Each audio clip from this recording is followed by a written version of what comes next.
A service of KIBMradio.com, the Internet's home for an all old-time radio.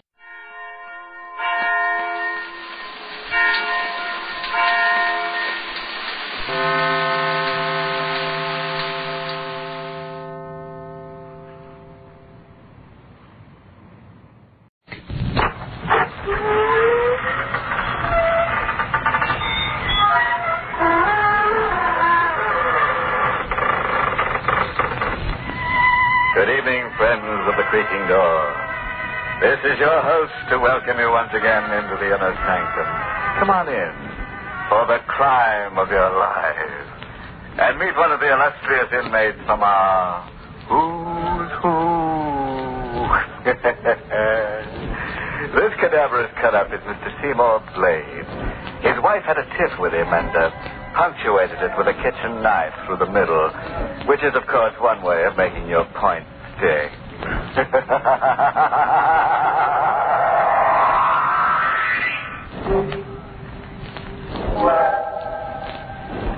All right, then lend a fear now to some grim happenings and hear what kind of profit our star Boris Karloff in the role of Mark Devers reaped when he put up Death for Sale. The ashtray in the reception room is stuffed with half-smoked cigarettes. The disheveled man waiting paces his caged animal steps this way and that. Each second his eyes dart to the door at the end of the room, at the slightest sound. At last, the knob turns. The door swings wide open.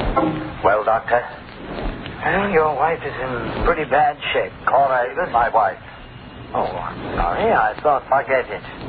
Bad shape. But you're going to pull out of it, right? Mr. Devers... She's not going to pull out of it? Well, it doesn't look as if she will. What? There's a chance. Only a very small one, but still a chance. You're lying. She's going to pull out of it. She's got to. We're doing everything we can. Look, even if she has to die, you could pull her out of it for an hour, couldn't you? Just an hour so that she could sign something, and it means everything to me, Doc. You could give her a shot or something, couldn't you? Good day, Mr. Devers. I'll give you $5,000. Good. $10,000, Doc, and you fool, you don't understand. You've got to do this for me. You've got to, you...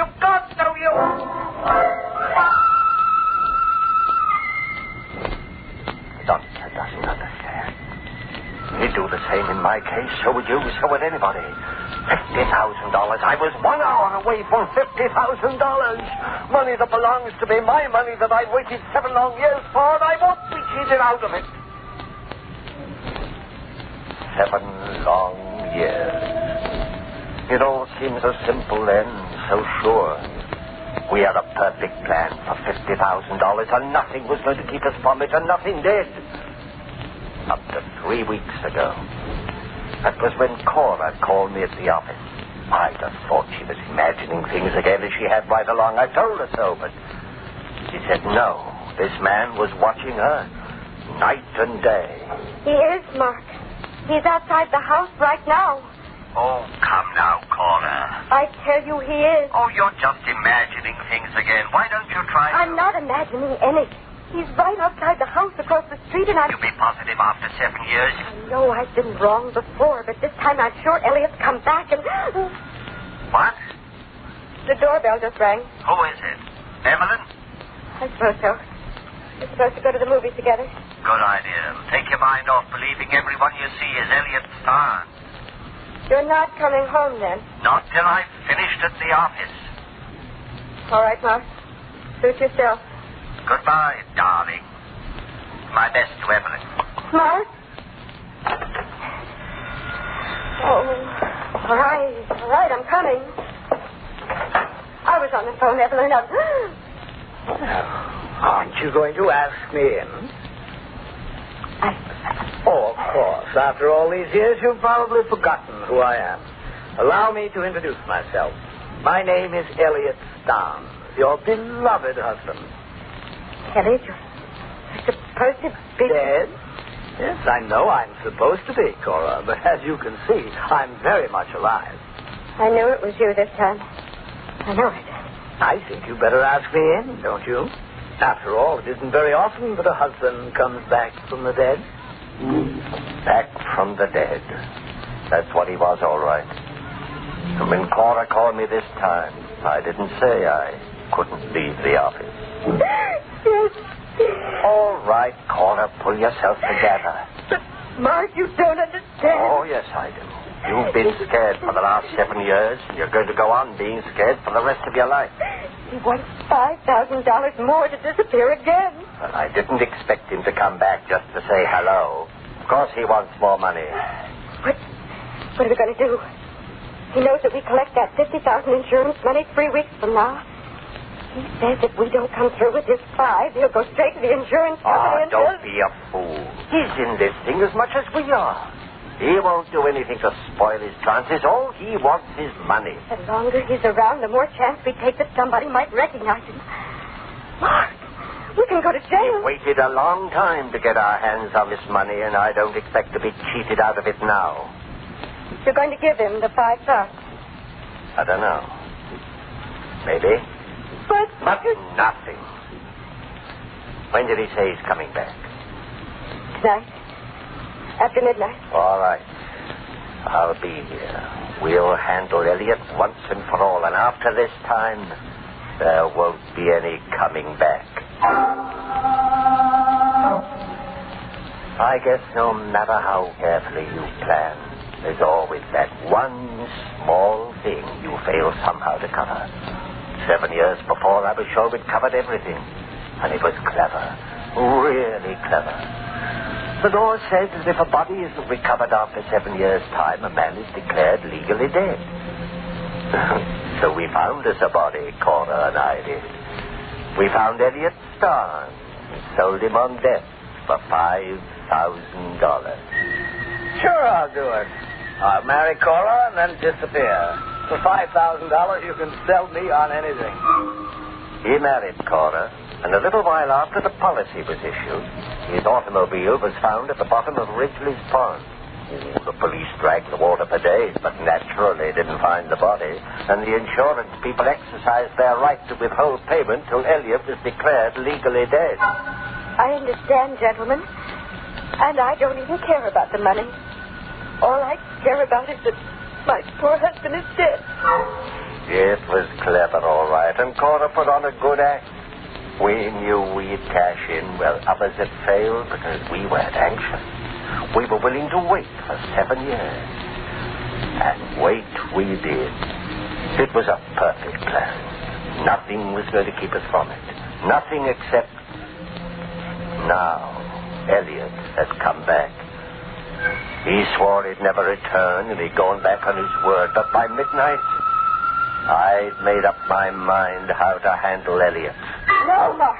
The only way. No. The only way. This 5 that he wants, that's only the beginning. He'll hold us up all his life. No. He'll drain us dry of every cent of that $50,000. I won't let you do it. Yes, you will. We're in this far. You won't back down now. I've got to. I never dreamed it would turn out like this. Another few weeks and he'll be legally dead. There must be another way. Only this, believe me. And after it's done, it'll be you and me and nobody the wiser. Go on. Open the door for him. What? Order. Do what I say. I can't. You've got to. All right. I'll be inside. Tell him everything is set.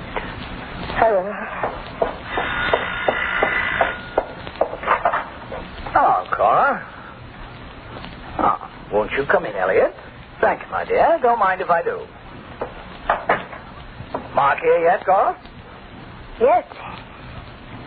He's in the living room. Oh, fine. Then you and Mark have agreed on the deal for me.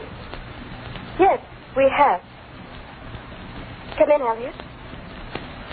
Everything's good.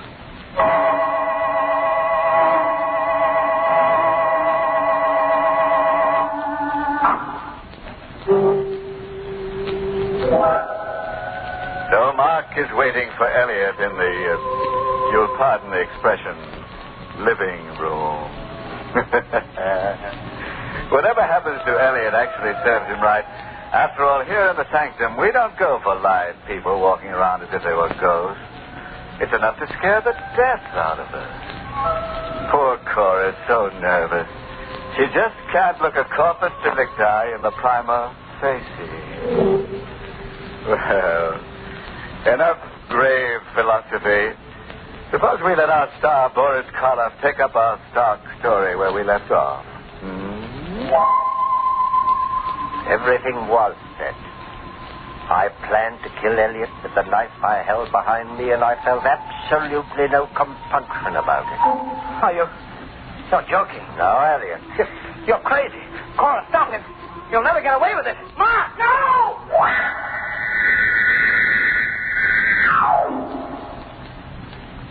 I buried him in the back of the house. I say I did, because Cora wasn't much use to anyone that night or for several days afterwards. She got over it, as I knew she would. She got over it when she realized that I was right, that we had gotten away from him. And no one could ever know, and no one would miss him. She got over it when I reminded her that in just one more week, we'd be sharing that $50,000. Just 1 week. That's right, Cora. I've been a lot of trouble to you these past few days. I am sorry. Oh, forget it. It's all over. Yes, it is. I'll feel a lot better when the money's actually ours. Somehow, way in the back of my mind, I feel that maybe we won't... Look, darling, it's as good as ours now. There's nothing left in the way, not a single thing. 1 week. That's all. Oh. Now, wouldn't you know? You expecting anyone? No, Evelyn? not at this hour. Well, whoever it is, get rid of them. Yes, darling. I'll get rid of it. Yes? Mrs. Stein? Yes? Mrs. Elliot Stein? That's right. I want to talk to you. Here's my card. Well, I'm sorry. I'm busy right now. You're too busy to see me. I can promise you that. Oh, now, see here. Nice card, ain't it? Real fancy engraving. Mrs. Elliot Stein. That's right. I'm the woman Elliot married after he disappeared 7 years ago. Now, I don't think you're going to be too busy to see me after all. Do you? Maybe it's fate. Maybe it's all in the cards. You work hard. You think out a plan that's letter perfect. Then up pops the unexpected, forcing you into the first desperate step to lick it. First Elliot Starnes himself, then his second wife that we didn't know existed. And here's our wedding license, just in case you don't believe me. Here, you can look at it. Take it easy, Cora. We believe you're his wife, Mrs. Starnes. And he's got a birthmark. We said we believe you. Now, what do you want? Well, what does any good woman want? My husband. And why come here? Where else would I go? I'm afraid we don't understand. Do we, Cora? No, I'm afraid you do. Now, look here. I'm afraid you understand awful well. Elliot told me. Told you what? What you two were doing. He also told me if he should fail to come home after a couple of days. Mrs. Starnes, we haven't seen your husband for 7 years. Now, you don't expect me to believe that, do you? I don't see why not. I do. You see, Mr. Devers, the other day, with my own eyes, I seen Elliot walk into this house. But I didn't see him walk out again. What's the matter, Mr. Devers? You got nothing to say? What do you want, Mrs. Starnes? My husband, of course. Only since you killed him, I can't very well have that, can I? What? He's the only man I ever loved. And you killed him. I never should have let him come here. For days I begged him not to. Mrs. I made Starnes. a mistake letting him come here. I know that now. But I want him back. I love him and I want Elliot back. You want your husband, Mrs. Starnes? Or a substantial sum of money? Huh? How much? How can you talk about money at a time like this? 5,000? I loved my husband, Mr. Devers. 7,500? Well, how much? 25,000. What? In cash. Mark. Let me handle this, Cora. And if we refuse? Well, then I'll just naturally have to tell my story to the police. Cora. Oh, let's drop all the small talk, Mr. Devers. I want 25,000 and I want it fast. Now make up your mind. I'll make up my Now, mind. Mr. Devers, don't get rough. I'm not as dumb as my ex-husband. I've taken steps against anything happening to me. No, Mark. Better listen to her. You're not getting away with this. Then you don't get away with Elliot's murder. Oh, help me. Before you put that hand on me, you better have your lady friend look out that window. What? There's a taxi across the street, Mark. My taxi. And the driver knows I'm in here. You'd have to kill him, too. Elliot's ever-loving second wife is here to stay. If you want to get her out of your life, the cost is going to be $25,000. By this time tomorrow night. After she left, I had some work to do on Cora. It won't be the same way, Mark. Not another murder. Said anything like that. Promise me? Not the same way. Sure, promise. After all, if we can get away with $25,000, is that so bad? I'd rather settle for none of it. Huh? That money won't do us any good now. Why not? It just won't. Oh, you're all upset. You'll feel differently day after tomorrow when you sign those papers in the insurance office and they hand that fat check over to you. No, Mark. I'll never feel differently about it again. I knew I couldn't work Cora my way much longer. But it was just 2 more days. 2 more days to get that $50,000. Just 2 things to settle in just 2 days. First, there was Mrs. Starr. When she came to my apartment the next night, I handed the envelope over to her. It's all here? You could open the envelope and count it if you like. I don't have to, do I? And what if I cheated you? You wouldn't. I could always come back. You could always come back for more anyway. What do you think I am? Doesn't make any difference now what I think. Okay. No hard feelings. There are, but they won't bother me for long. Of course not. That money you're collecting will cure that. I'll be cured before then. That's your business. It's yours, too, now. I don't see how. Now, do you see? Put that knife down. I will. Into you. No. Don't. Please. That door's locked. You can't get out. Don't. You can have the money back. There isn't any money in that envelope. What? Just strips of newspaper. Where can I get $25,000? I don't care about the money. I do. I cared about it for 7 years. Cared enough to murder once, and I can do it again.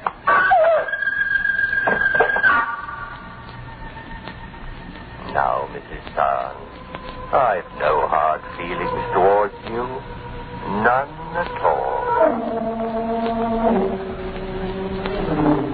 Just 2 things to take care of in just 2 days. The first, Mrs. Starnes was taken care of, and the second was now just an hour away. The $50,000 was waiting in the insurance office for Cora. All she had to do was sign her name on some papers to get it. Oh, you can imagine how relieved I was as I sat next to Cora when she drove to the insurance office. But it was different with Cora. Cora didn't say a word. There's nothing left to say, Mark. Oh, money won't make you talk, Cora. You wait and see. After you get your hands on the... Hey, you're taking the wrong street. No, Mark. Sure you are. This is the way. It's the only way left for us, Mark. Huh? We're driving straight out of town. We're never coming back. There'll be no more murders. Cora. I know you killed that woman. Now, where did you ever get that idea? I paid her and she left. I was outside your apartment house last night. All right. So you know now. What did you expect? I couldn't let it all go down the drain, not after 7 years? Turn the car around. No. You're going to sign those papers. I want that money. It's too late, Mark.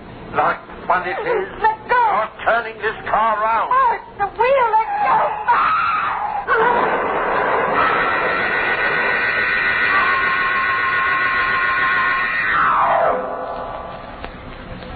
I wasn't even scratched in the crash.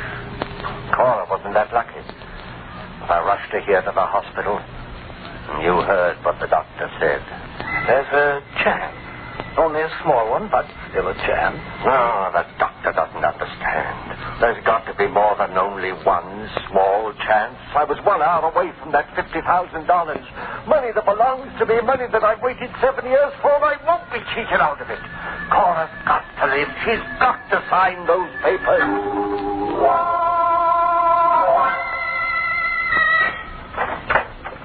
Well, Doctor?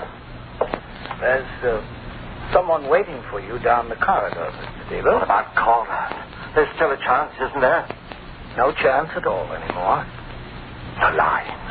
The gentleman is waiting. You're lying. She's not dead. She can't be. The gentleman is from the police. She asked me to call. It's a lie. She's not dead. Mr. Devers, try to understand. She is... No. It's not true, and I won't listen to you. She's got to sign those papers. You've only got to keep her alive another hour. You're a doctor. You can do that. Mr. Devers, please. 7 years. Don't you understand? Oh, I can't let 7 years go down the drain. 7 years. It can't turn out that way. No. She's not dead.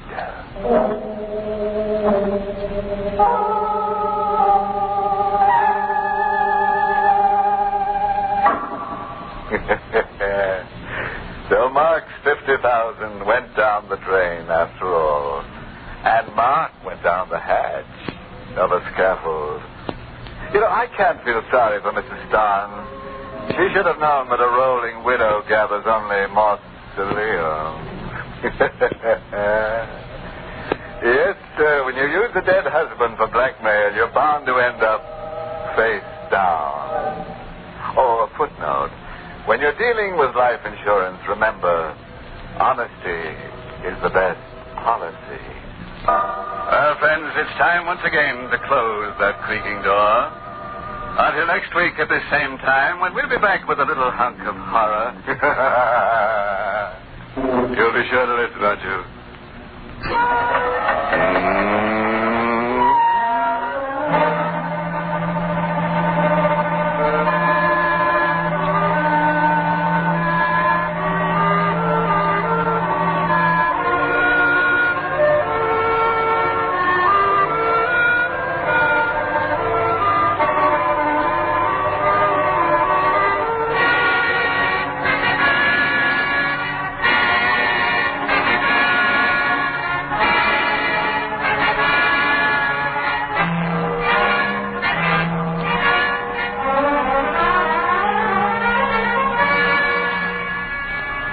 Sanctum has come to you through the worldwide facilities of the United States Armed Forces Radio and Television Service.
Oh, there you are. I was afraid for a moment that you had forgotten our appointment. Why, you almost scared me to death. And that room, too, after all the pains I've taken to scare you. You remember me, don't you? I'm your host on behalf of the makers of Carter's Hill. And you're to be my guest tonight in the mysterious circle of the inner sanctum. Come in, friends, won't you? Thank you. Take that satisfied. Good. And you become accustomed to the dim lights in a moment. Don't get too comfortable, because we'll have you out of that chair with flames and pain.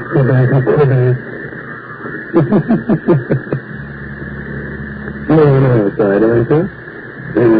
You'd better be. But don't worry. Instead of the arch criminals haunting us, we're going to haunt them. We're going to scare the daylights out of them. Yes. Welcome, men friends. Welcome to the mysterious circle of the inner sanctum. And listen to as weird and strange a tale as ever was told. The amazing death of Mrs. Putnam.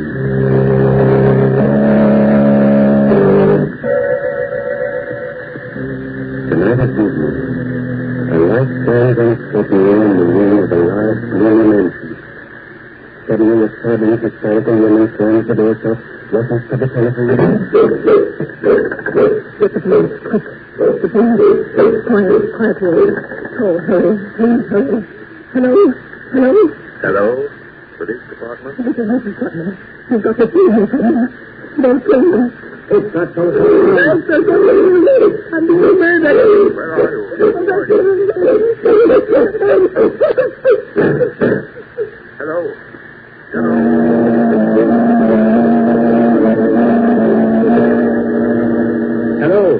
Hello?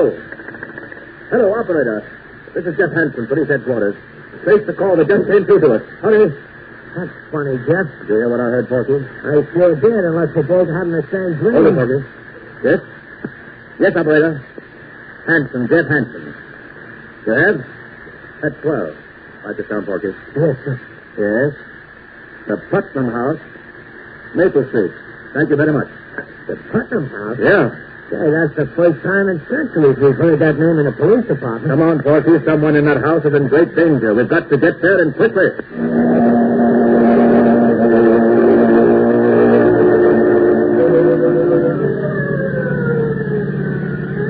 But you put all the way down in gas.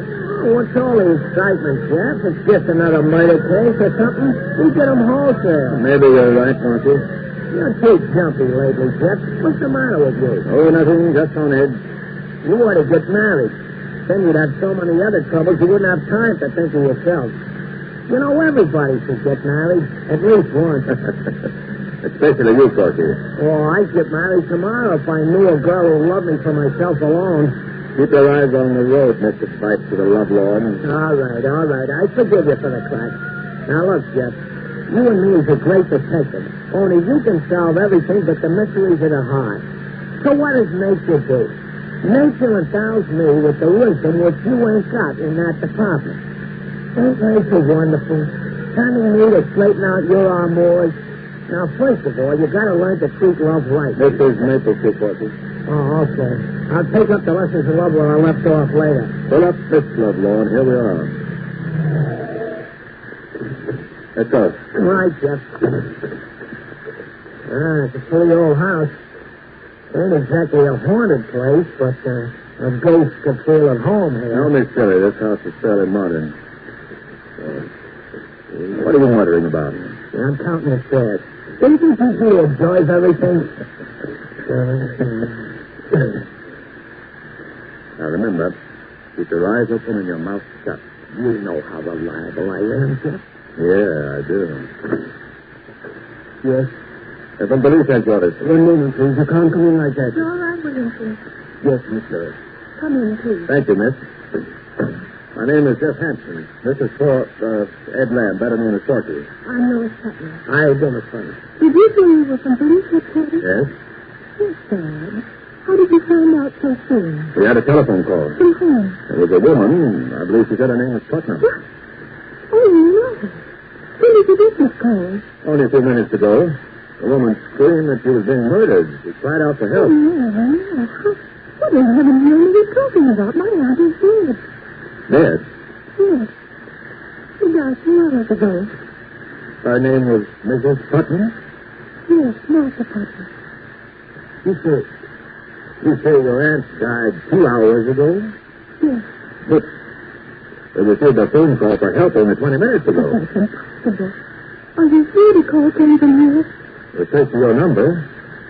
Besides, I believe the woman said her name was Mrs. Putnam. Isn't that right, Porky? It sounded like it. This is some of these ideas now. But has been dead now 2 hours. Lois, she should live. She got you so 2 hours. I will, Doctor. We've men from police headquarters. Oh? This is Dr. Howling. Doctor? Detective Hanson, did you say? Jeff Anderson. This is Ed Lamb. Hi, Doc. What a police. What's the interview on Stephanie? It is a strange phone call back to this house, Doctor. Somebody screams for help. From this house? Yes. And why didn't we do it? Perhaps we made a mistake. However, we're forced to sort of look around. Please forgive us, Miss Putnam. Whatever you like. Thank you. Well, perhaps you'd better lie down there. I'll be all right. Porgy, I want you to make a thorough search of the house and don't let anything go unnoticed. You betcha. Oh, Doctor? Yes, Dr. Monaco. What is it? If you don't mind, Doctor, I'd you to ask you a question. Please, follow up. What caused Mrs. Putnam's death? The causes of her death were quite natural. A blood clot lodged itself in the veins of her heart. She may have declared cold, coronary thrombosis. How many members are there in the family? Well, there's Lois and Mrs. Putnam's brother. He's very ill and his sight is failing. Is there anyone else? Yes, there's Joel Adams, the gardener. He lives in the back of the garden. And the butler has been with Mrs. Putnam for years. Would you mind, Doctor, if I looked at Mrs. Putnam? If you wish, just follow me.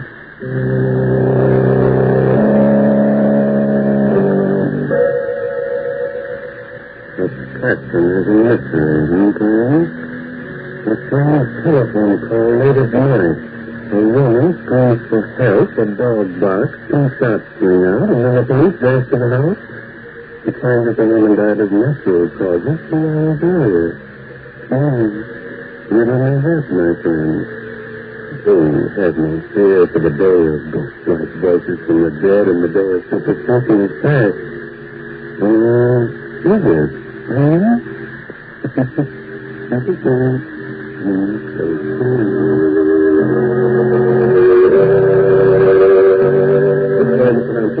thank you. Why do you keep this door locked? Oh, simply to avoid any fumes. They're also high strung. Oh. What's the matter with your hand, Doctor? You mean this bandage? Hurt yourself? It was just sensitive. While cutting some doors, I slipped my hand. It bled rather profusely. I'm sorry for all this inconvenience, but in my business, it's wisest to check on everything. I understand. You wish to examine the body more thoroughly? No. No, I don't think so. It looks rather natural for a corpse.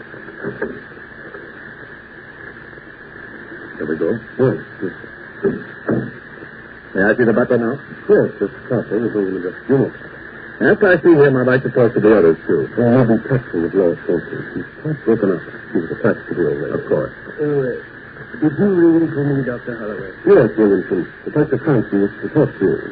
Yes, sir. Now, if you'll excuse me, I'll take a look at Lois. Quite all right, Doctor? Your name is Williamson, I gathered. Yes, sir. How long have you been working for Mrs. Putnam? 33 years. It's a long time, isn't it? Yes, sir. By the way, did you hear any odd noises or screaming this evening? No, sir. You did hear 2 shots, though, didn't you? No, sir. You're not frightened, are you, Williamson? Yes, sir. Yes, sir, I am. This house isn't what it seems on the outside. Oh? No, it's full of hatred. Everyone hated Mrs. Putnam, and she hated all of us. The Lord found vengeance. She didn't deserve to live. There wasn't a kind thought in me. Who killed her? The devil who killed Who her. fired those 2 shots? Lightning struck twice. Where is the dog? In hiding, little beast. Don't think you're fooling me, Williamson, by avoiding my question. Take me to Mr. Putnam's room. Yes, sir. It's right here. He's very ill, though. Shall I knock? No, you may go. Yes, sir.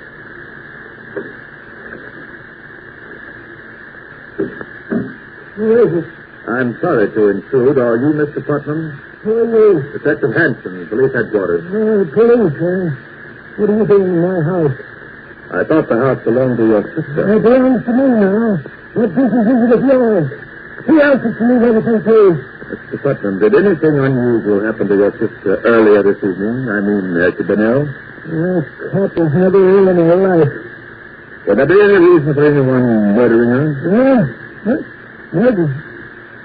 I don't know. Maybe. It's hurt each and every one of us. The name Lois life, I sent this fiancé away many years ago. He made me into the inner KIBM with a cruel tongue and a devil's disposition.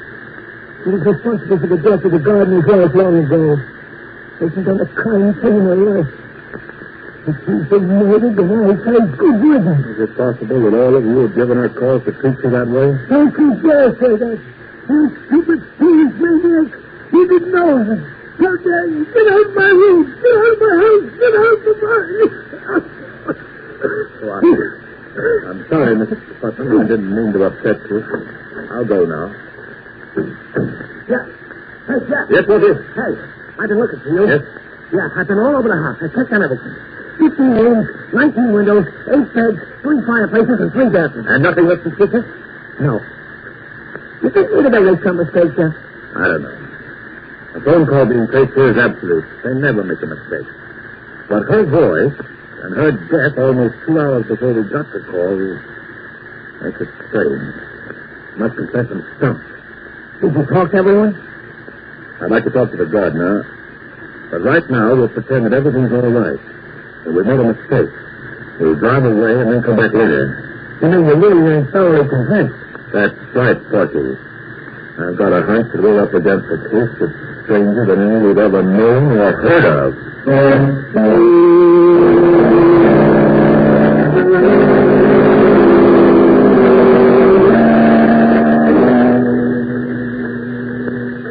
Get in the car, Porky, and don't look back. Right, sir. I don't want them to think that we're even slightly suspicious. They may be watching us in the window. Throw on your lights and get the car started. Yep. Okay. Watch it. Don't move. Just look over there. Yeah. Right straight in the beam of the light. Wow. What do you mean? In the garden. That mound of earth. Looks kind of fresh. Right. Holy hell. You think maybe somebody's buried under there? We'll soon find out. Drive the car down a few blocks. We'll come back on foot and very quietly. Jump a country, Jack.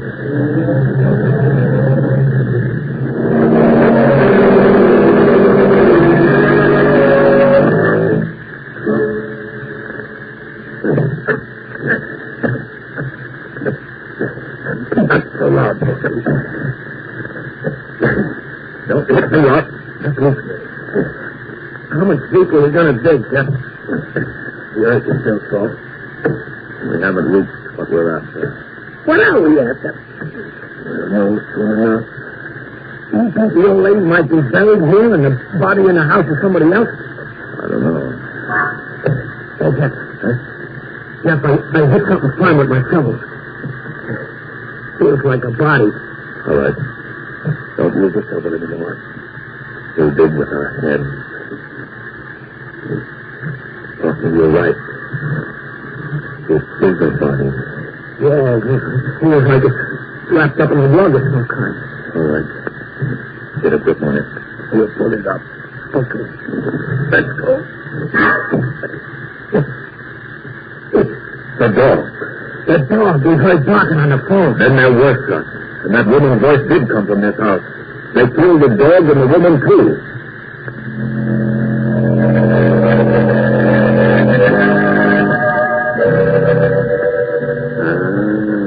Are you completely mystified? Wondering about the strange death of Mrs. Putnam? Is that what happened here? Well, there's no need to be frightened. You just know how old-fashioned it is to stop like this suddenly and leave you in mid-air wondering about the outcome of the story. Oh, are you in mid-air? Good. Good. But I assure you, everything will come out all right. We won't let you down. And this is as good a time as any to remind you of someone else who won't let you down. The makers of Carter's Little Liver Pills. When you don't feel good, try Carter's Little Liver Pills. They do the work of calomel, but have no calomel in them. So they are simple pills made of vegetable drugs. They wake up the flow of one of our most vital digestive juices.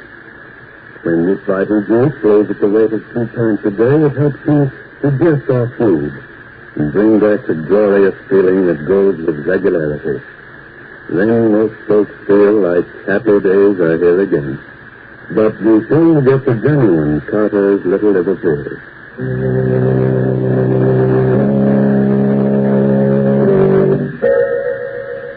Now let's solve tonight's inner Sanctum mystery. Where were we? Yes. Jess and Porky had just unearthed the body of a dog. The dog we heard barking on the phone. Then there were shots, and that woman's voice did come from this house. They killed the dog and the woman, too. I just swallowed a lump that had nails on it, Jeff. What's the idea of throwing me right in the...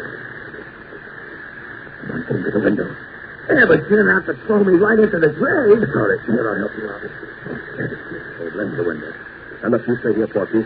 I'm going in to talk to the gardener. You watch the house. I'll be right back. Hey, you ain't gonna leave me here with this dead dog, are you?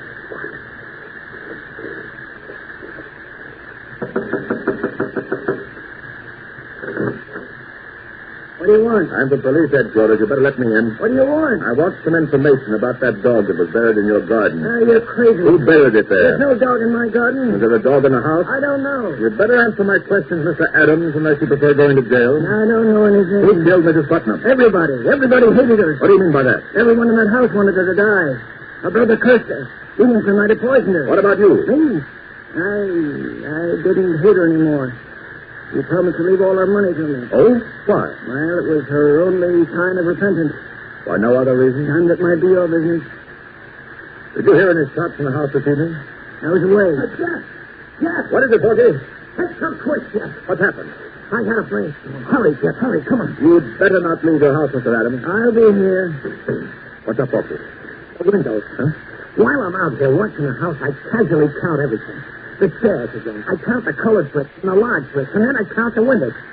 Count them, Jeff. What are you driving at? Count them. Come on, walk around the house. Count them. 2, 4, 6, 8, 10, 15, 17, 19, 20. 20 windows. What?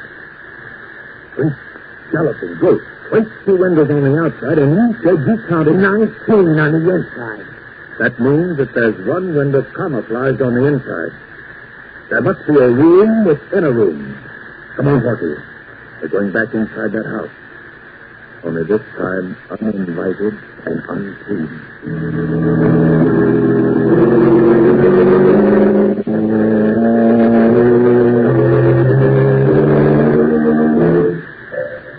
You think maybe the room is up around here? Just keep trying, Porky. Run your fingers over every inch of wall and furniture. Got something? Heart failure. I get a splinter in my finger. Why did I ever... I think I'm ready. No kidding? Get over here. Have your gun ready? There's a little knob here in back of the bookcase. I think if you swing the bookcase open and lead us into another room. There goes. You come to kill me, but I'll kill you first. I'll kill you if you come near me. We haven't come to kill anyone. Who are you? I'm Mrs. Putnam. What? Mrs. Putnam. Yes, there's the ghost we needed to top off everything. And light a match, Porky. Oh, there's a candle over there, Jeff. All right, light it and bring it over here. Okay. How do we know that you're telling the truth, that you are Mrs. Putnam? Heaven knows I am. But I wish I was someone else. I've gone through so much. If you are Mrs. Putnam, then who is the dead woman downstairs? The dead woman? Yes. She's my cook. She took suddenly ill and died earlier this evening. Your cook? I can prove to you that I'm Mrs. Putnam. How? My signature. I signed a new will tonight. They forced me to will everything to them. Oh, you must believe me. We'll check on that. Was there any shooting in the house this evening? Yes, they shot my dog while the poor creature was trying to protect me. I called the police to help me. I thought they meant to kill me, but instead they brought me up here to face the living dead. We're the police. If you are Mrs. Putnam, then we're here to help you. Thank heaven you don't know how they tortured me to make me write a new will. You say the new will leaves everything to them? Yes. In that event, it would be a simple matter to trap them and for you to prove yourself. Have you got the old will? No, they destroyed it. Well, it doesn't matter. You'll tell me the contents of the old will. They'll give themselves away when they hear it read. And now, Mrs. Putnam, about those who tortured you. Who are they?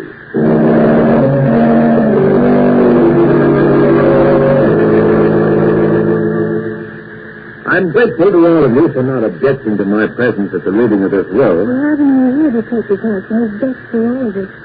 You're really obliged to for your kindness. Thank you, Miss Putnam. And now, if all of you don't mind, Dr. Holloway, Mr. Putnam, Williamson, Adams, I'll be brief.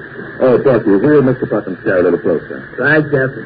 I had the court appoint me to see that this will is made valid and legal. Now, this is it. I, Martha Putnam, being of sound mind and body, do hereby bequeath my entire fortune and all my worldly goods to Joel Adams, my partner. Oh, no, you made a mistake. Cousin Lois, what did you say, Miss Putnam? That isn't my aunt's last will. Lois. No, I must confess, Miss Putnam, that isn't in your aunt's last will. You wouldn't mean by reading that. My aunt left everything to me. You're right, Lois. I did. In the will you forced me to sign. No, Doctor. Yes, Lois, I signed the will leaving everything to you, that's true. But only because you and your darling doctor forced me to.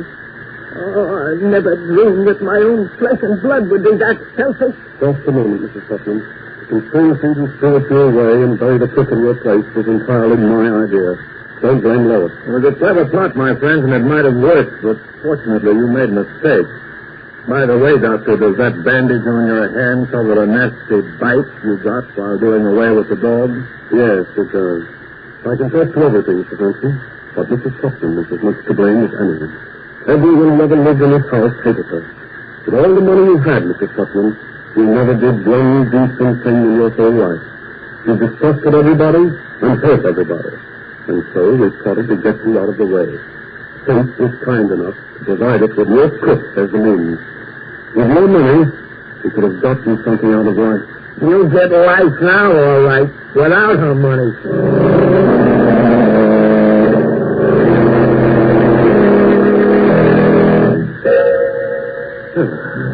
You can relax now, friends. This story is over.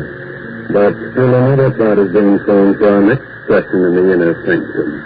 Are you good? Sure. But what of it? Isn't the villain a great deal more frightening than me? But thanks to clever sleuthing, everything will be solved. And there's one more mystery we may be able to solve for you quite easily. When you don't feel good, when you're low and irritable and the whole world looks black and uninviting, try Carter's Little Liver Pill. Don't give in to that depressed feeling that bogs you down. Go to your nearest drugstore right now and ask for genuine Carter's Little Liver Pills. Regular size, 25 cents.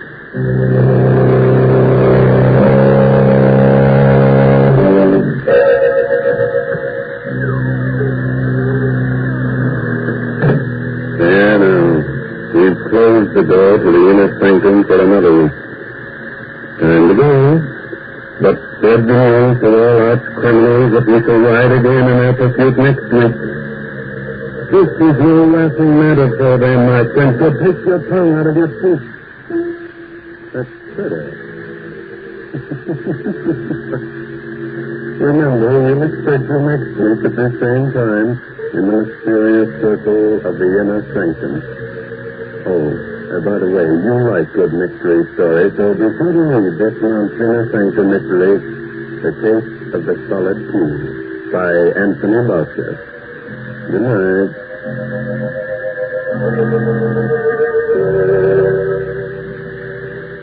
This is the National Broadcasting Company.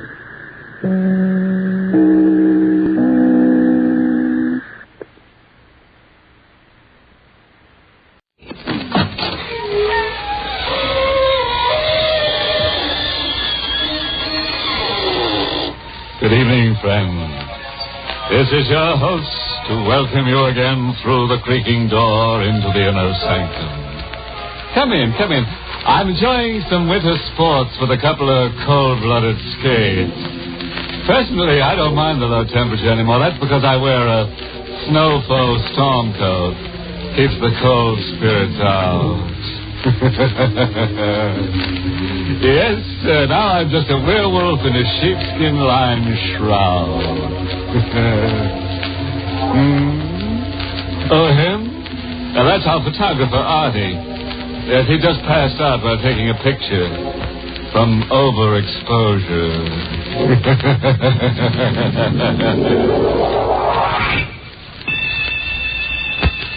Ready now for our excursion beyond the grave Let me warn you, we're a bit crowded. You may not be able to get a round-trip ticket. We can accommodate you on the way out, but coming back, you'll have to double up with a call. The fog rolls in from the sea and begins to blanket the long, narrow island, which is joined to the Florida mainland by a bridge. In the lone house on the island, two men stand at the window, watching the mist develop into a thick gauze, obscuring the lights on the mainland. Listen, the fog is getting worse. Look out there. It's covering everything like a disgusting, evil monster. It'll lift by morning. Morning. I may not be here by morning. What the devil do you mean by that? I mean, I may not be alive. What are you talking? Unless you help me.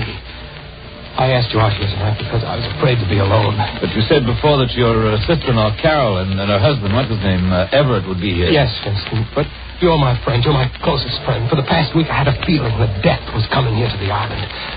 And then when the fog began to roll in from the sea, I knew it would be tonight. Arthur, you're not making sense. You've got nothing to worry about. Except for being a little nervous, you're perfectly healthy. You don't understand, Vincent. Valerie's come back. Valerie? Yes, she's here on the island. For heaven's sake, Arthur, get hold of yourself. She's here, out there, someplace in that fog. That's impossible, and you know it. It's been 6 months since your wife Valerie drowned. They never found her body. It was never washed up on shore. The drowned body isn't always found. She never went out on that boat. Of course she did. It was all settled at the coroner's inquest. No, there were some things that were never settled. What do you mean by that? You know Valerie. You know how strange and moody she was. Well, a great many people are moody. No, not like Valerie was. She would prowl this island at night with that cat of hers always following. Everywhere she went, that cat would be with her. And on foggy nights, they'd be gone for hours. Well, that still doesn't prove that Valerie wasn't on that boat. Of course it does. Don't you understand? Cats hate water. I begged her many times to go out fishing with me. She'd never step foot in a boat. Look, this is all just your imagination working overtime. Oh, innocent. She's come back to kill me. She hated me. From the day we were married, she hated me. On her wedding night, she flew into a rage. She scratched me. Her hand was like a claw, like a cat's claw. And now she's come back to kill me. You better stop talking the that kind of... disappeared the night Valerie did. Well, of course it did. It drowned with her. No. The cat's come back to the island. I heard it at night. What you heard was probably a stray cat that wandered onto the island across the bridge. What? Now, I'll get it. Hello. Arthur Cameron. Yes, who's this? Listen. You have 6 hours to live, Arthur. Just 6 more hours. It was Valerie. She spoke to me. What are you talking about? The cat was with her. She said I had 6 hours to live. 6 hours? Here, let me have that phone. It's no use. She's hung up. Well, maybe we can trace the call. Hello? Hello, operator. Operator. You're going to kill me. You've got to help. Now, just take it easy, Arthur. I'll get the policeman. Hello, operator. Operator. What's wrong? Why didn't she answer? I think I know why. I'm afraid the wires have been cut. Come on. I'm driving you to the mainland.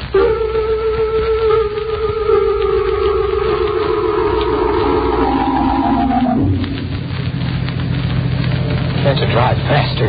With the fog as thick as it is, Arthur, I'm going faster than I should. But you've got to get me off the island. The bridge is just ahead. We'll be on the mainland in a few minutes. Say, I just remembered something. What? You said that Valerie's sister Carol and her husband Everett would be out here to visit you tonight. Yes, but we can't wait for them. What time did they say they'd be here? 8:30. Well, it's past that now. They should drive along this road any moment. Maybe we'll meet them and then we'll... Why did you stop? We can't stay here. The bridge. If I hadn't stopped quickly enough, we'd both have been killed. This end of the bridge has been washed out.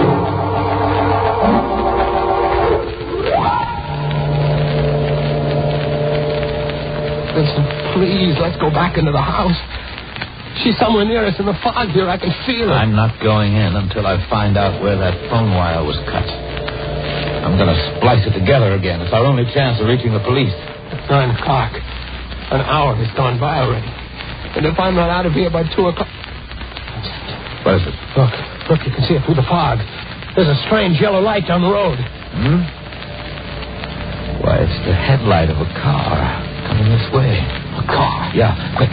Behind the house here and stay out of sight. It's turning into the driveway. How could a car have come onto the island with that bridge washed out?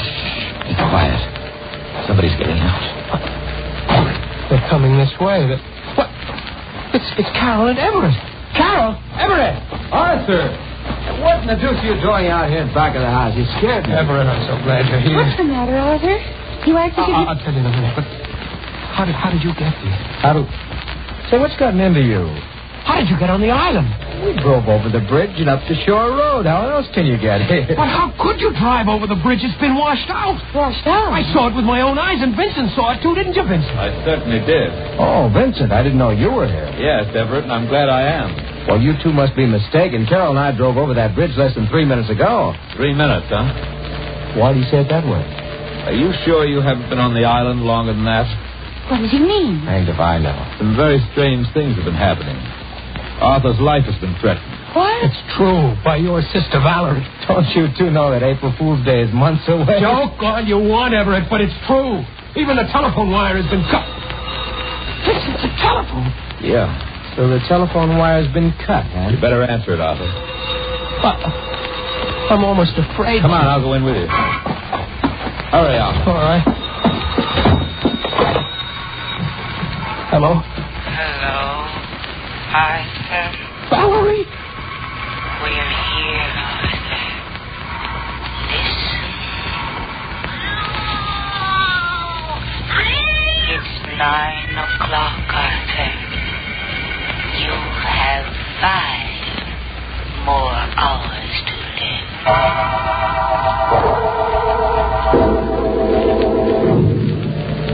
This waiting, I can't stand it. Why don't the police come? Now, take it easy, Arthur. They'll be here. We only phoned them a few minutes ago. But something might happen before they get here. We can't just sit around waiting for them to arrive. Of course, it would be difficult to find anybody out there in that fog.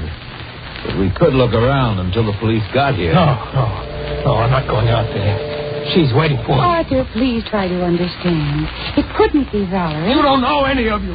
I can feel it. She's coming closer and closer every minute. Arthur, you've got nothing to worry about. I've got this gun. And believe me, I won't hesitate to use it. Vincent, I didn't know you were in the habit of carrying a gun.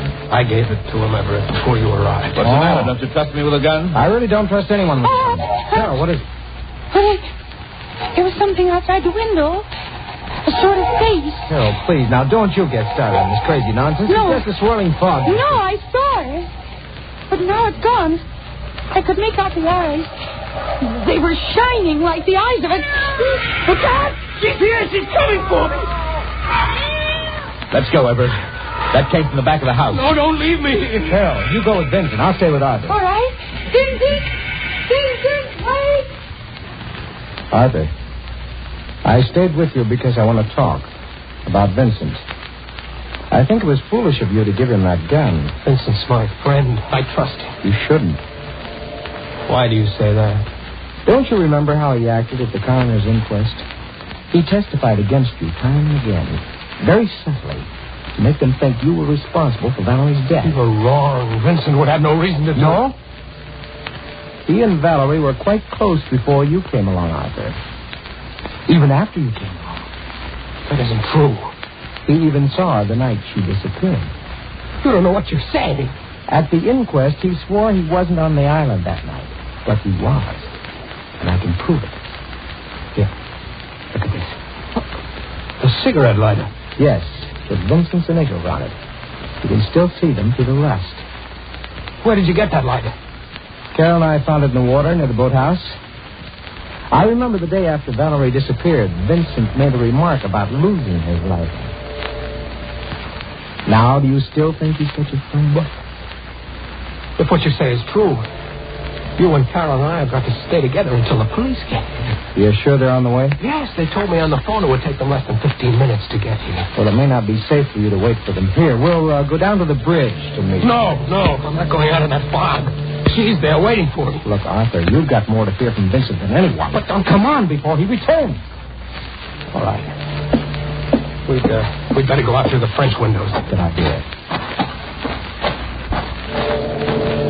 We'll stay close to the house until we get to the garage. The fog is so thick, I can't see you. I'm just on the edge of the gravel path. Wait, what's wrong? Arthur, stay where you are. Where are you? Something's out here near us. Don't move. It just brushed against me. Oh! Run! Run!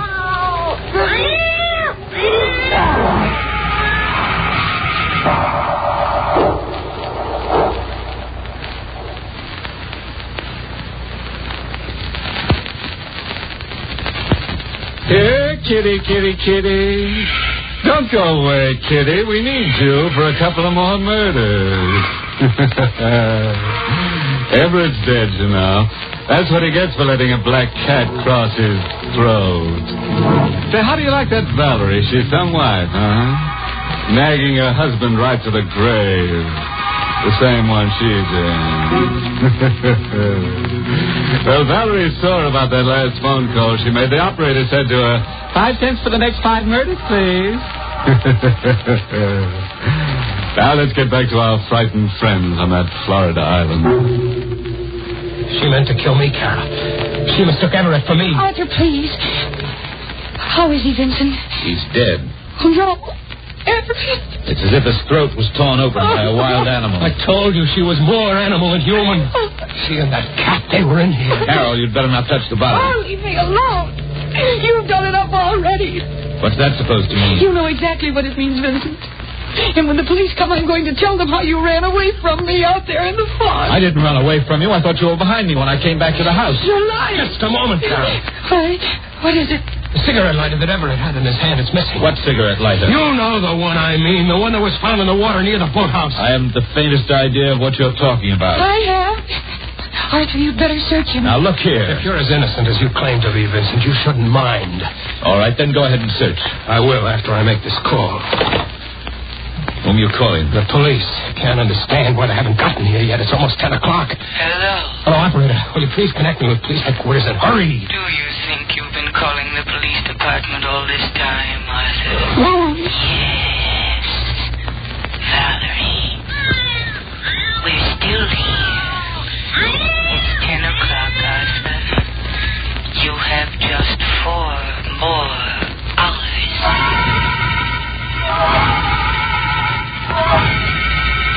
Arthur? Where's Vincent? I just left him. Carol, did you know about him and Valerie? Well, yes, Arthur. Why didn't you tell me? Well, I wanted to. But after all, she was my sister. We'll have to get away from him. Yes.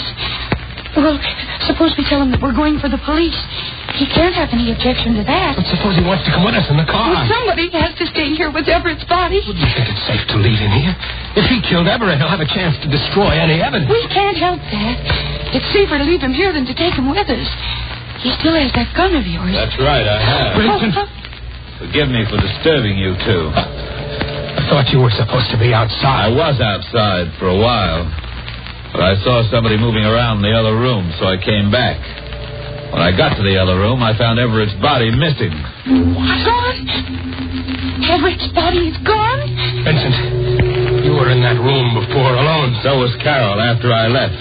Weren't you, Carol? Oh, I can't remember. I may have been. You were there alone, Carol. I remember. Arthur, you walked with me to the front door. When I left the house, the body was still there. After that, I don't know what happened.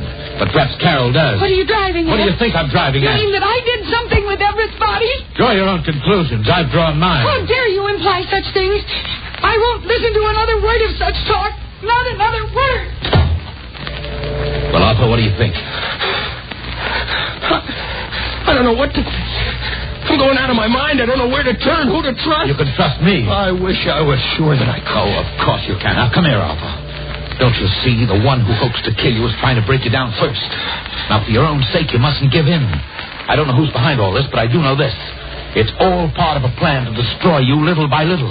Don't you see that now? Nothing makes Now, sense. you listen to me, Arthur, and listen to me well, because there isn't a great deal of time left. We've got to get away from Carol while there's still time, while she's not here. Why? Can't you see she's trying to kill you? Why? Yes, don't be a fool. Carol is the one who lied to you. She and Everett both. They intended to murder you, but in the darkness and the fog, Carol made a fatal mistake. She thought it was you she was killing, not Everett. No, that was Valerie in the room. A human animal was there. You saw the claw marks on Everett's throat. That could be accomplished with an iron claw. Valerie is dead. What makes you so sure of Because that? I know she's dead. They never drove across that bridge at 9 tonight. They've been here on the island all evening. How do you know that? I know that because we saw that bridge with our own eyes. And I saw it again just 10 minutes ago. It's still down. You're just saying that. Come on with me, Arthur, and you'll see for yourself. No, you're trying to get me out of the house, out into that fog with Valerie. Will you stop being an idiot? Here. Take this gun. That'll make you feel any better. Take it and hold it in my back while we're outside. Now, let's get away from Carol while there's still a chance. All right. Give me the gun. Here. Now, keep in front of me all the time. And I'm warning you. If you make one false move, I'll kill you.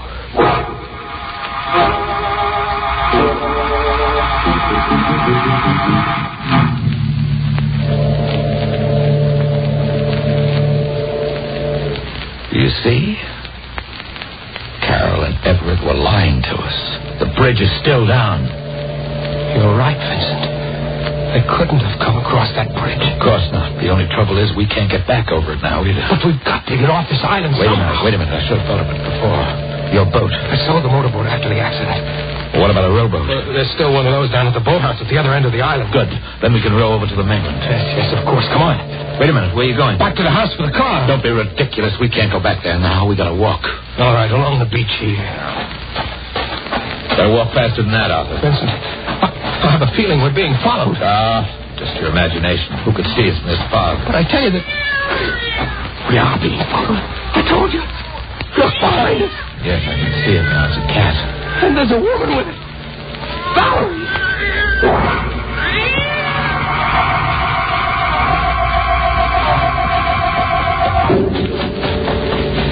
We've lost them, Arthur. They can't be far behind. Doesn't make any difference now. There's the boathouse just ahead. The boat! It's not at the land. Well, it must be. You can't see it because of the fog. I can see it isn't there. All right, then we'll hide in the boathouse till morning. You can't hide from the dead. Oh, will you please stop that nonsense? We're dealing with somebody very much alive. You've still got that gun. You can't harm the dead with a gun.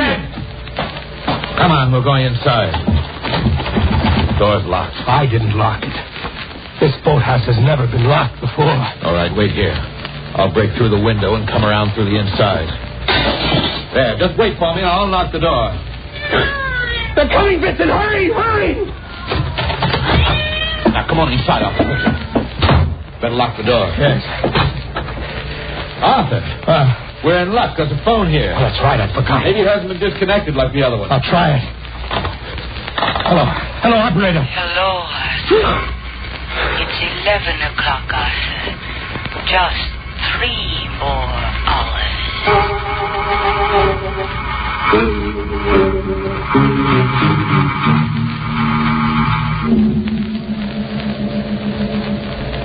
Quarter to 2, Arthur. You can't stay here another minute. And I can't run away any longer. Where would I go? Where would I hide? If she's going to kill me, let her come and do it. You've still got 15 minutes. Oh, my time's run out now. Well, I wanted to help you save yourself, but you wouldn't let me. I'm not going to stay here another second. Vincent! This is your last chance. Do you want to make a run for it with me? I told you it was no use. All right, then there's nothing more I can do. Goodbye.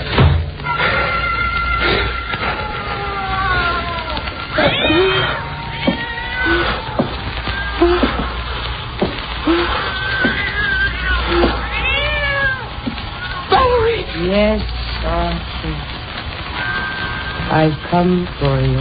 Valerie, please. You know why I've come, don't you? Please, don't come any closer. You hated me so much. Couldn't even wait until death came to me naturally. You knew how much I hated water, how much I was afraid of it. Stand where you are. Don't come another step. You despised me because your bullets can't harm me.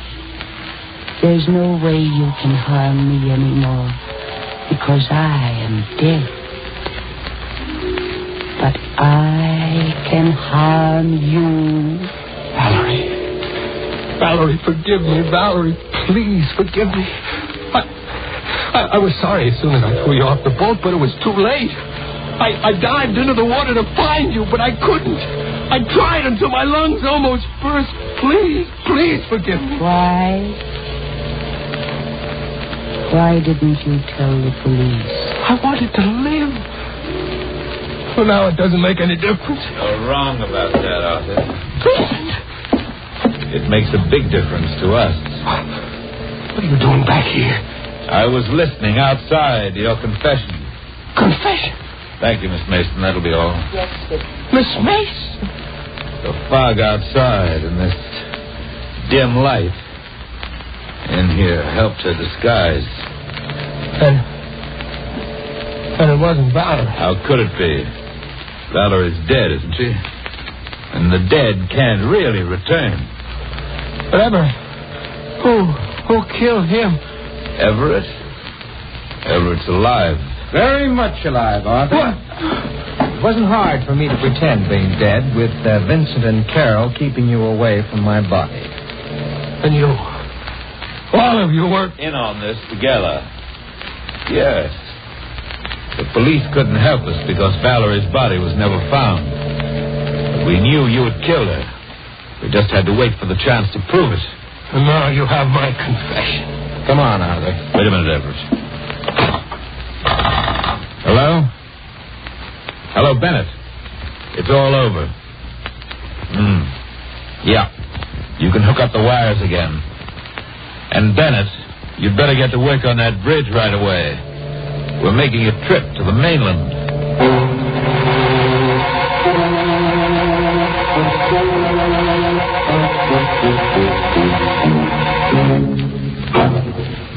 It's an outrage. All those juicy chances for murder and not one drop of blood spilled. Well, I guess that's the way it is some nights. You just can't lay away a corpuscle. And that Valerie, what a dud she turned out to be. Didn't even have enough courage to step out of her grave. Confidentially, though, the reason is Valerie doesn't like to be seen in shrouds. Oh, no, there's no moral to this story. Just the ugly fact that when you're dead, brother, you're dead.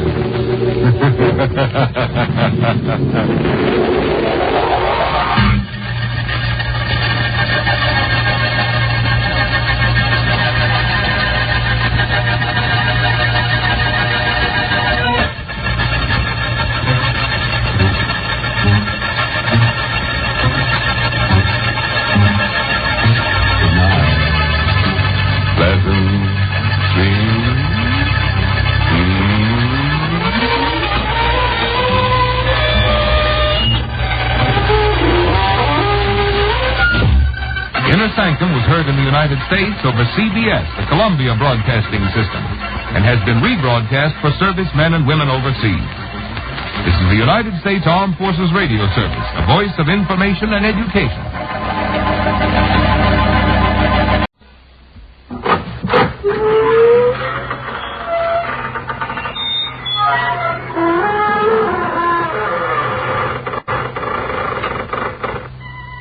Good evening, friend Door. This is your host to welcome you once again into the inner sanctum. Come on in, and never mind looking back over your shoulder. Whatever it is that's behind you can't be half as bad as what's in front. As the man whose throat had just been made the scene of an experiment with a razor while he slept said, I'm going from bed to hers.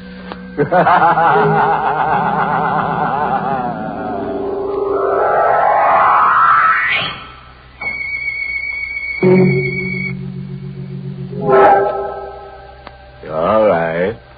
Settle down now. It's coming. And there's nothing you can do about it. Just keep a good hold on yourself. As your wife, if your life insurance paid out. Joe Harris. 21, wearing a cheap blue serge suit and a thin topcoat, cold and wet, on a cold and rainy night. This could change.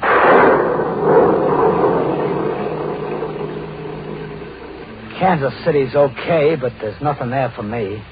I gotta get out. My wardrobe ain't built for a hard winter, so I figure it could be more comfortable on the coast, California. But I ain't paying for rail transportation this year, so I head for the KC freight yards. And I picked me out a nice long freight job that happens to have an empty car.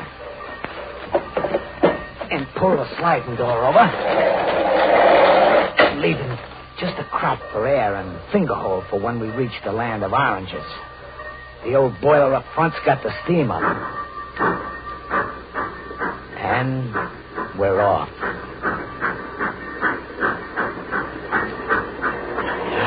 I relax. All I gotta do is let a couple of days slide by and... sunshine. Hey, what? I didn't notice nobody else was in the car. Didn't you now, Pally? No. He leaned back into the darkness of his corner so I couldn't see him very good. He was a young guy, maybe my age, maybe a couple of years older. My size, too. Same color hair and eyes. Almost close enough to be brothers, but there was something in his eyes that had never been in mine. I was scared. You know something funny? You look like me. Yeah, I kind of noticed that myself in a... Why? Well, lots of guys look a little like each other. No. I mean... Huh? Nobody looks like me. Well, okay, so I don't. You're trying to. That means you must be one of... One of what? They have ways of changing their appearance. You're one of them, you me. Look, you're talking about... It's no use. You can't fool me. I'll have to punish you. Watch out with that knife. I'm going to cut the resemblance away and find out what you really look like. You're crazy. Stop it. Let go of my hand. I'm going to cut you away. No. I got your arm twisted. And the knife is pointing at your heart. Now drop it. No, nobody's as strong as me. Stop it. I warn you. Stop it. Oh. Then I gotta do this. No. I told you. I told you. I told you.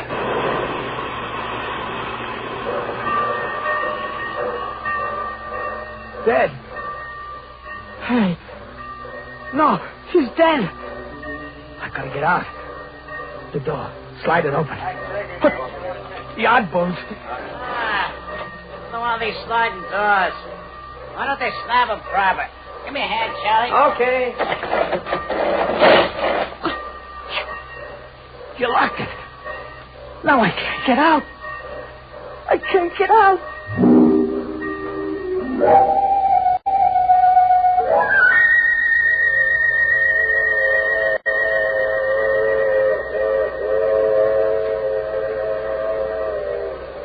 So there I was, locked in with him, in the dark. He was dead, so I wasn't afraid of him. At first. I even gave him a going over. His eyes were open, but I flopped him over. I went through his pockets. Just a couple of bucks and some small change and his draft card. Funny. He was 4F, just like me. His name was Martin Pell. That's a laugh, too. Finding out who a guy is after you kill him. Kill him? Yeah.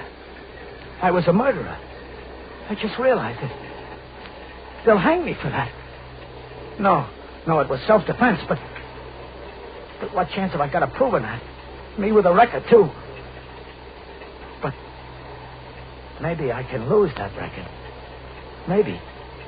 Yeah. So I switched draft cards with him. And now he's Joe Harris. And I'm Martin Pell. Martin Pell of, that says on his card, of Wisey. Oklahoma.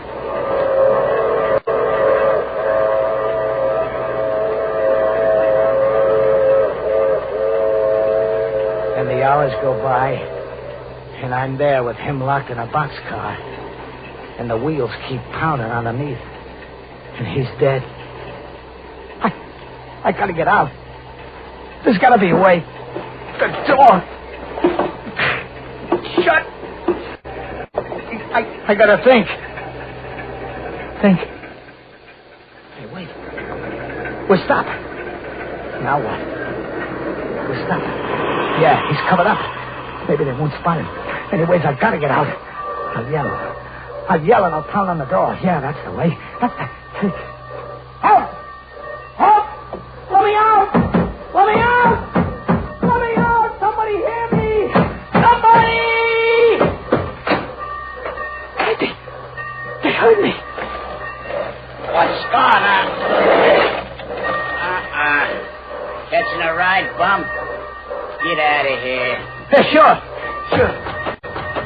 Don't you know it's against the law riding a freight? Yeah, I know. Well, maybe it's a hunk you remember. No.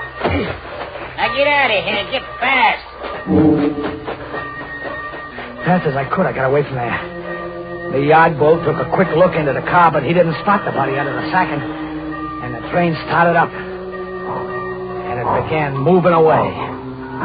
With Martin Pell lying under a pile of dirty sacking, with a knife in his heart, and a funny look in his eyes. Only, I'm Martin Pell.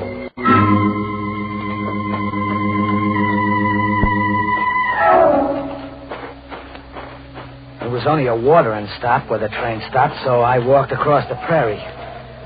Not knowing where I was going and not caring much. Well, I keep walking across the dark face of the land until I spot a light. A couple of lights. A small town, it looked like. A small town, somewheres. Where? Right on the edge of town, there's a lunch wagon, and it's open. And there's a light shining in it, and I'm hungry, so I go into the lunch wagon. Hi. How about something to eat, huh?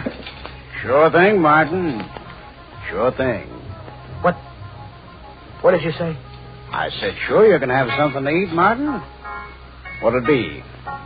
Martin? What town is this? Why, you ought to know, Martin. This is Wisey. Wisey, Oklahoma. Wisey? But that's the same place. It can't be. Oh, that's no way to talk about your own hometown.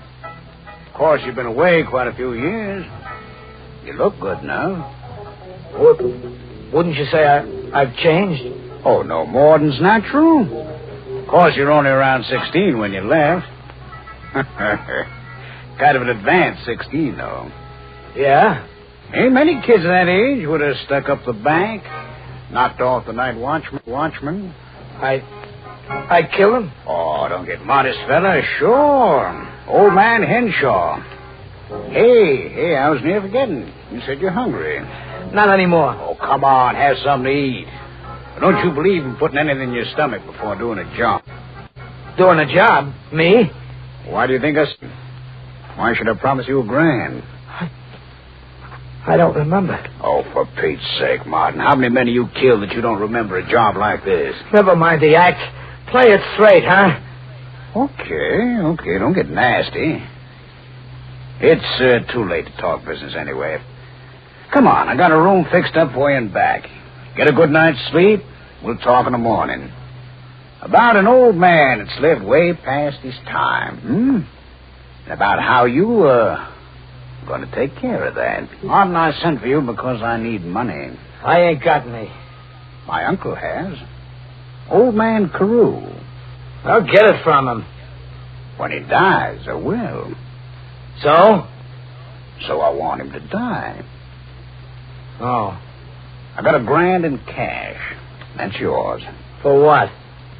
For my Uncle Don a little earlier than expecting. No dice. No dice. Martin, you take care of old man Carew, so help me. I'll turn you in on that bank job. Go ahead. Turn me in. I can prove that I... And then I shut up quick. Bliss was watching me with those little pig eyes in his fat face. Sure, I could prove I wasn't Martin Pell, that I'd never been in Wisey, Oklahoma, right? Sure. But to do that, I'd have to admit I was Joe Harris. And when they found that corpse in the boxcar with my draft card on him, that'd be fine. A lot of attention the jury had paid to my plea of self-defense. No witnesses and me on the lam and me switching draft cards in panic. Sure, even the hangman had burst out laughing when he slipped the noose around my neck. I shut up quick, Bliss watching me close. And then I said, "Okay, Bliss, it's a deal. What's the layout?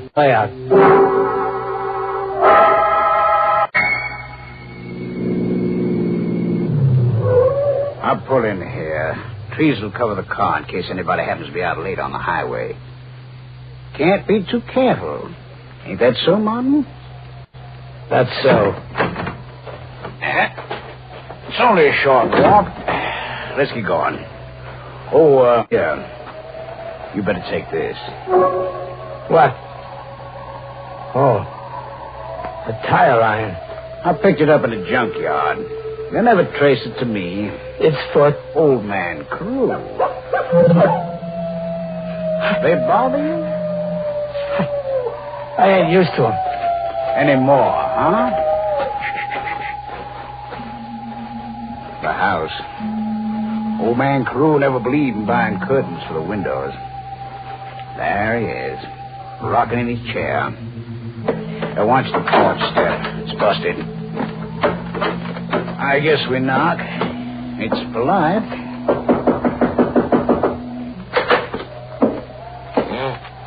What's it now?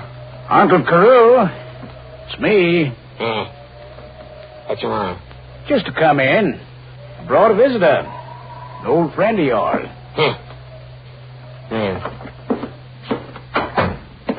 Sit where you like. Sit in my rocker. Nobody sits in it but me. Who's the man with you? Don't you recognize him? Looks like Pell boy. That's who it is. Martin Pell. Never was any good. Like you, Blitz. All right, you visitors. Go on home now. Kind of cold out. Gives a chance to warm up, huh? I don't care what you do. I don't care what you do. It's dozing off a bit. Go on, Martin. What? You ain't looking this way. Now's the time. I ain't gonna. He's an old man. What do you give it to me? All right, here. Yeah. Uncle.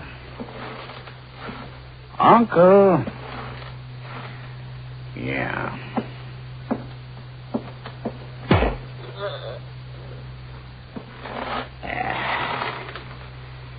That'll be that, huh? Pockets. Yeah. Uncle was carrying quite a bit of dough on him. Martin. Here. Huh?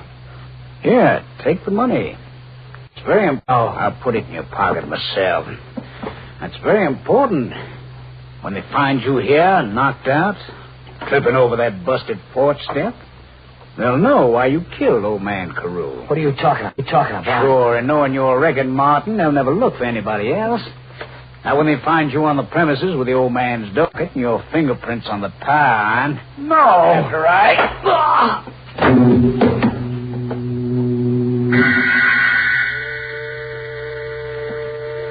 I was walking up a long flight of stairs with nothing at the top but more stairs and my head was hurting. And then I woke up lying outside of Old Man Carew's house with a blood-stained tire iron in my hand. I pulled myself to my feet, and then I heard cars. They were coming, and there I still was. I had to get away fast. I didn't know the country, but I was hunted, and the hunted animals got an instinct to hide, to run, and to hide from the killers. they didn't find me that day. Because I fooled them. I didn't try getting out of the county, the town. Oh, no. That's where they were watching for me. So I stayed put close to town, which fooled them. And also, I had a job to do. Who is it? Martin. Me. What are you doing here?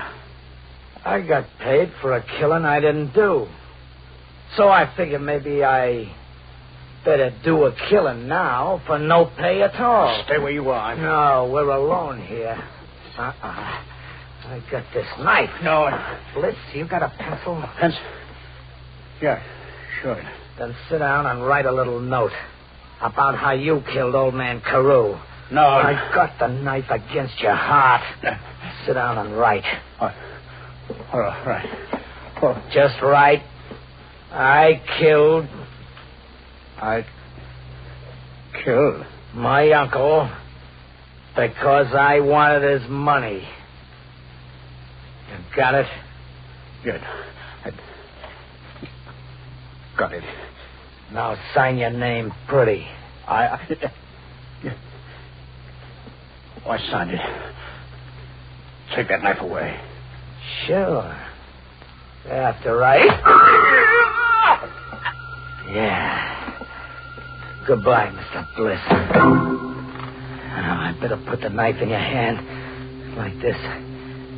Too bad your nerves went back on you. You committed suicide, Mr. Bliss. That's what you did. And now they'll stop looking for me.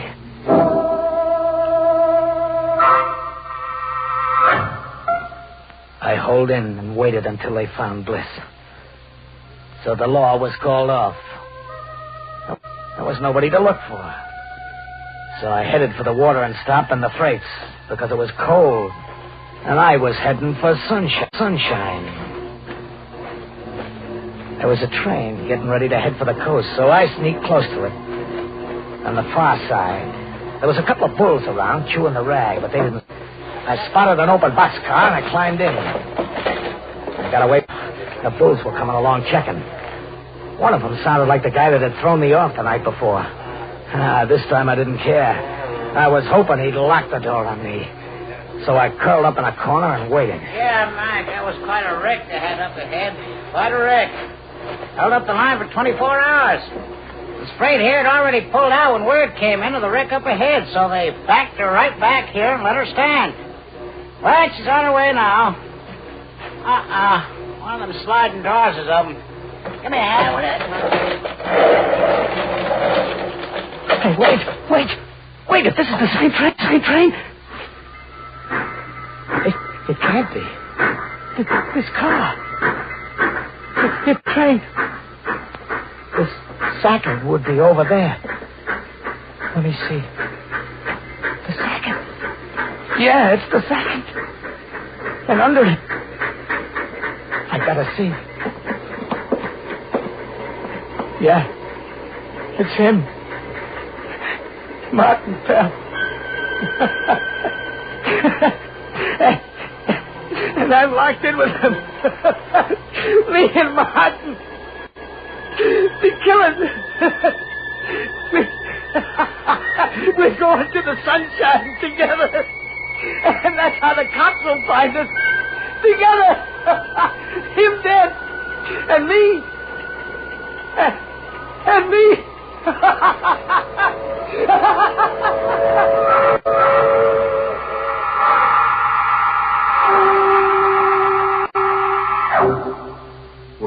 Well. Alas for poor Joe, who couldn't keep out of boxcars. He was a nice boy, but he couldn't stay put. I guess they'll give him the Order of the Rolling Stone. Tombstone.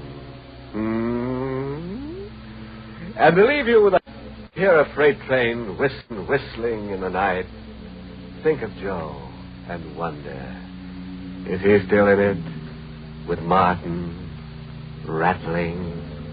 Well, friends, it's time once again to close that creaking door.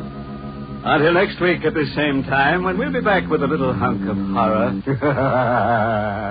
You'll be sure to listen, won't you? Until next week, then. Good night.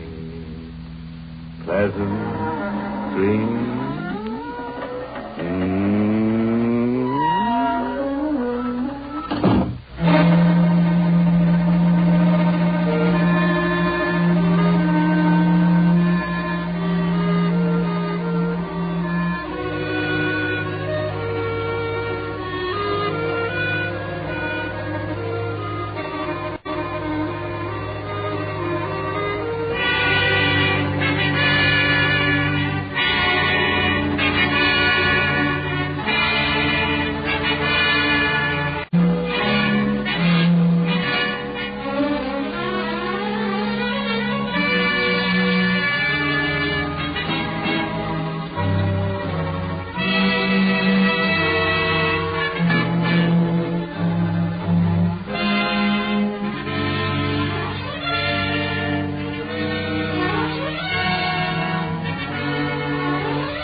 Inner Sanctum has come to you through the worldwide facilities of the United States Armed Forces Radio and Television Service.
Good evening. This is Peter Loren. Would it bore you to hear a tale of tragic murder? Are you unwilling to sit through the telling of a strange and horrible story? The brief narrative of a man caught in a web of evil? You're not? Then, my friends, keep right on listening to the Mystery Playhouse.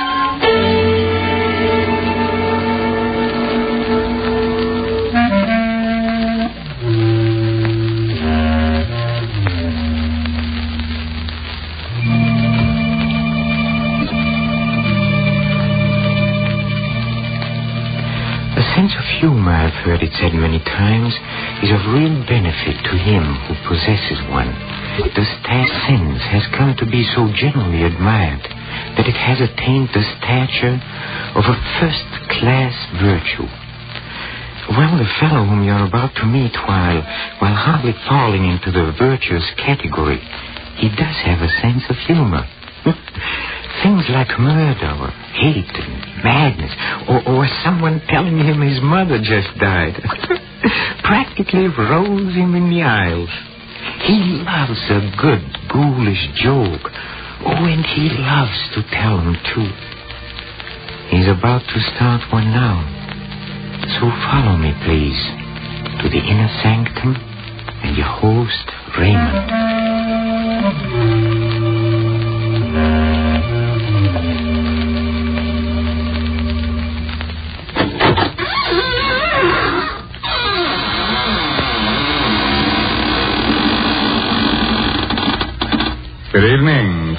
of the inner sanctum. Now, come in, won't you? This is your host, Raymond, again, disturbing the peace. Say, have you ever had the screaming meanies?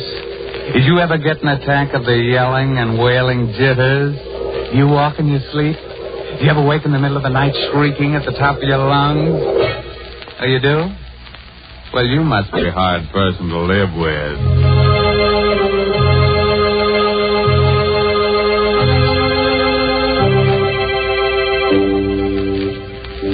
Well, friends, it's time for our story to begin.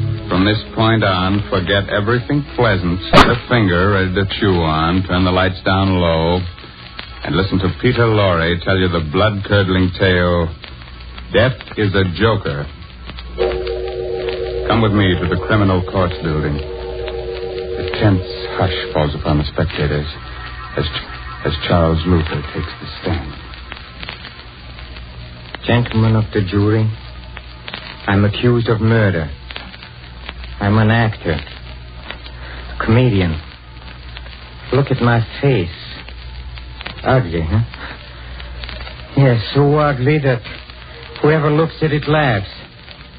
I'm not telling you in sympathy for myself. I tell you this because it is important to your understanding the strange events that brought me to this courtroom today to plead for my life. Shortly before midnight of November 28th, I went to the apartment of my friend Robert Langwell, the famous actor and matinee. Charles. Well, this is a surprise. Come in. Thank you. Would you like a drink? No, don't bother. I don't want anything. No? Well, here, may I take your thing? Oh, sheepy. Hello. Oh, George. Yes, I have the money for you. You'll be up? 20 minutes? Yes. Bye. George Galvin. You know him, Charles? Yes. Rotten actor. An excellent poker player. So I've heard.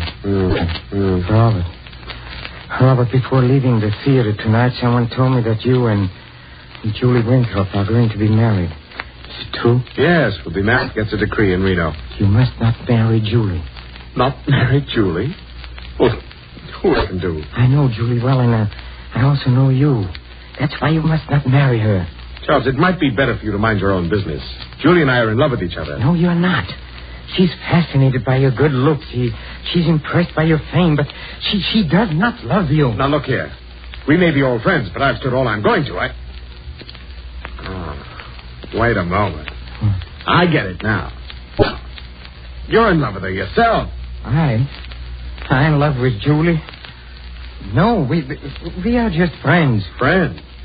You're madly in love with her. That's why you came here tonight, isn't it? No. Friends. Stop your laughing. You in love with a girl like Julie. Why should my love make you laugh? Admit it, huh? All right, I do. Why is it so funny? Do you think she'd have you? You, a clown, ugly, clumsy.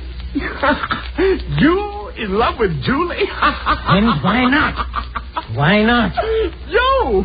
Stop your laughing. Stop it. Can I? Look at yourself. Charles, let go of me. No. You're choking. Let go. A joke, huh? Charles. A joke. Laugh. Laugh now. Laugh.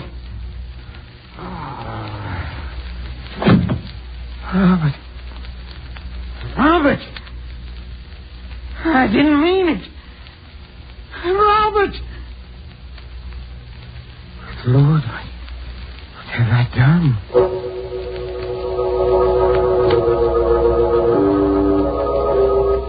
I rushed out of his apartment, trembling. I turned my coat collar up to hide my face. The streets were crowded with people coming from the late movies and restaurants. I tried to make myself act naturally, but it was impossible. Everyone I saw, every pair of eyes that looked at me, seemed to accuse me of my crime. Papers. Waited for the light to change. Paper, mister. Morning paper. Read about the Reynolds execution. Here, let me have one. There you are. I didn't know Reynolds was to be executed tonight. Yeah, they burned him. Well, he deserved it. Murdering his friend like he did. Oh, wait a minute, miss. Wait a minute, mister. You forgot your change. Oh, never mind.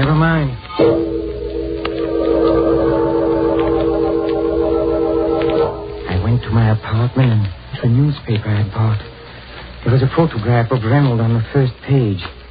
In his face, I saw my future. The shattered hopes. The torture of the trial. The horrible, nerve-wracking experience of waiting for death. I flung the paper away. I went to the window. I opened it. I looked down 17 stories to the ground. How tiny people look.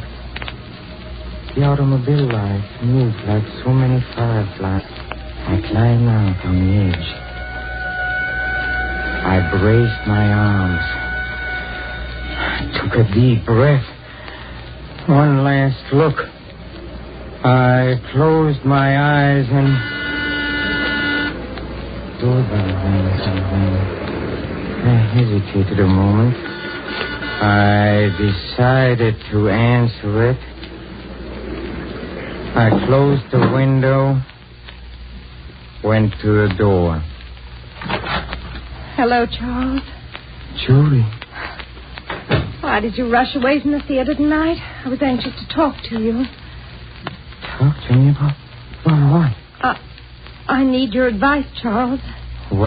What's wrong? Well, it's Robert.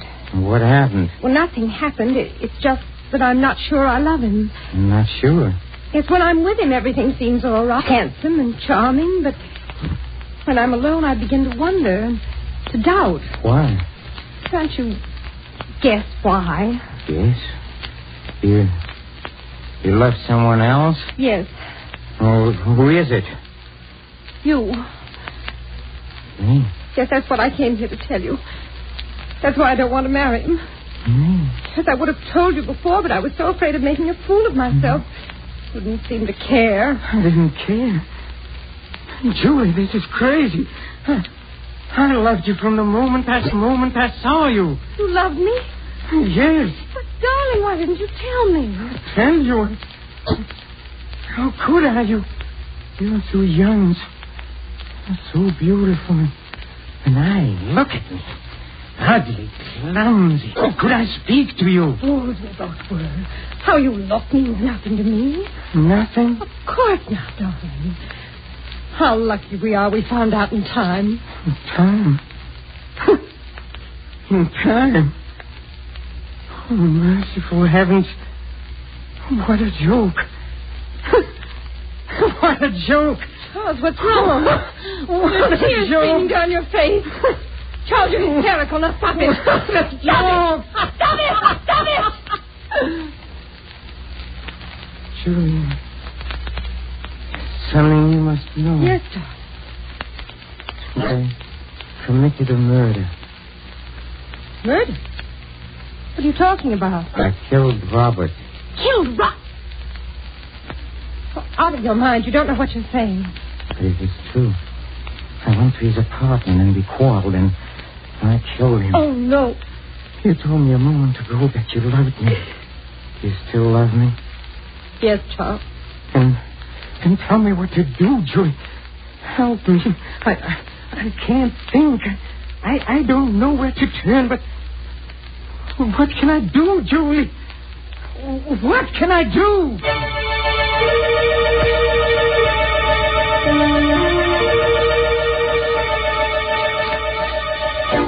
Pull yourself together, Charles. This may not be as hopeless as you think. Why? Was Robert alone in the apartment when you called? Yes. Were you seen entering or leaving? No. Are you sure? Yes, his apartment is on the second floor. I walked up and down. What time did you get there? Shortly before midnight. And what did you do before that? Went to a movie. Movie? How long did you stay there? Oh, only about 20 minutes. Do you have the ticket stub? Huh? Yes, here it is. Charles, do you realize what this means?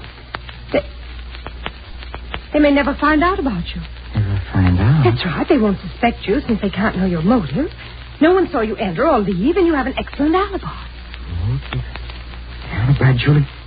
Do you realize what we are doing? We are talking of this as if we planned this crime, as though we were criminals. But I committed a crime, yes, but I'm no criminal. I didn't mean to do it. I know, darling, I know. You must think of your own life now. And mine. Yes, Julia. Oh, I see what you mean. I'm not a criminal, but I must play the role of a criminal now. A subtler, clever criminal who is cunning enough to escape punishment. Can I do it? Can I do it, Julia? Charles, listen to me. We must find out how much the police know. If it's hopeless and they have found out about you, then it would be best to give yourself up. But let's not make any decisions until we know. How can we know? Did Robert expect anyone tonight? Yes, George Galvin phoned while I was there. He said he'd be up in about... And the body must have been discovered by now. Yes, I'm sure the police must be there by this time. I think that I'll go to Robert's apartment. No, Julie, no. I don't want you to become involved. I'm already involved. If it weren't for me, this horrible thing would never have happened. The least I can do is to help you now. But, Julie... Promise me you'll not leave this apartment, Charles. All right. I won't be long. Julie. Yes. If something happens, if something goes wrong and we're separated before you return, I want you to know that I don't know what to say, Julie. You don't have to say it, darling. I know what you mean. Goodbye. Goodbye.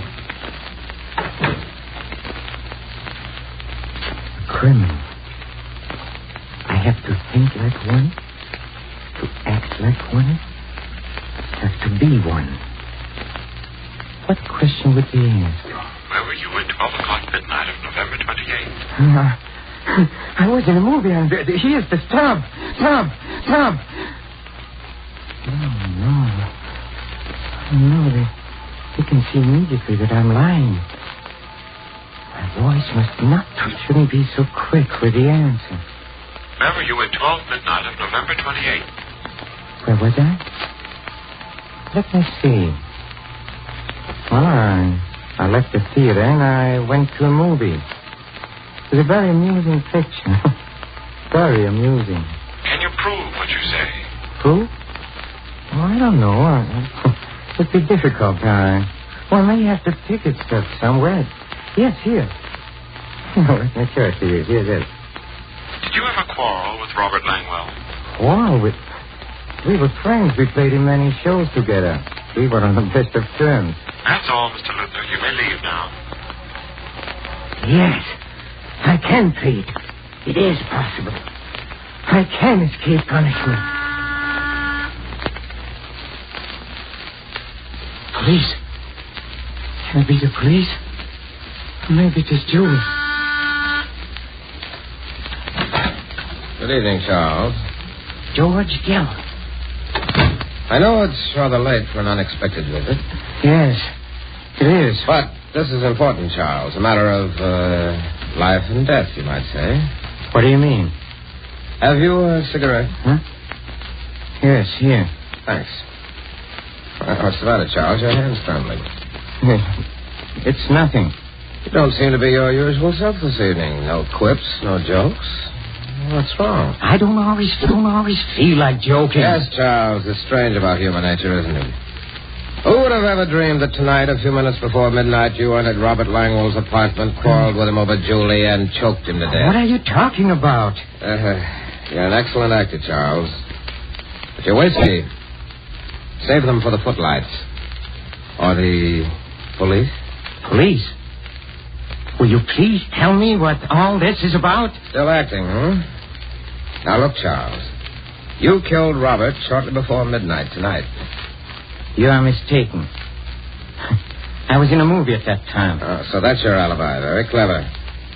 Now, Charles, either we discuss terms now, or I go to the police. Wait. How did you find out? That is my secret. What do you want? Money. All you have on hand. All you can dig up. All right. Come with me. I have some money in the bedroom. All right. Just a moment. What is the business? Yes. Why? I'm taking no chances. Let's go. All right. Well, where's the money? Charles, stand back or I'll fire. Stand back. No. Let go of my hand. No. I'll twist it. I'll twist it till the gun points to your head. There, Charles. Let go. You don't know what you're doing. Go on. Fire now. The bullet will enter your brain. Fire. Charles. Fire. Charles, don't. I'll make you fire. I'll squeeze your fingers. Charles, let go. Go on. This is all a joke. I'll make you. Stop it, Charles.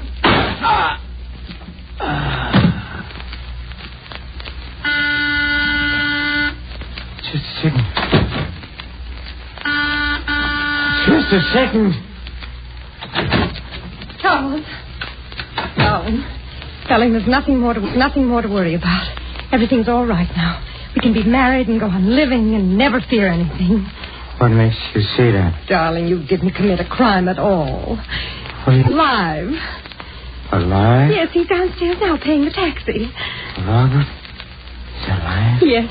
I spoke to him about the marriage, and he was wonderful about the whole thing. Darling, aren't you happy? Our worries are all over. You can smile and be gay. That must be Robert now. Hello, Charles. Robert. I thought you... I'm not. Oh, but how did you... See, I fainted. George Gelvin came in and brought me to. George Gelvin. Did you tell George Gelvin what happened? Yes, I did. Look here, Charles. As I told Julie, I'm willing to forget the whole thing if you are. Forget? Yes. It might have ended tragically, you know, but thinking it over, I realize I'm as much to blame as you are. So if you're willing to shake hands. Shake hands? There now, darling. There's nothing more to worry about. I feel so happy I could... Charles, what's the matter with you? It's nothing. It's nothing. It's nothing.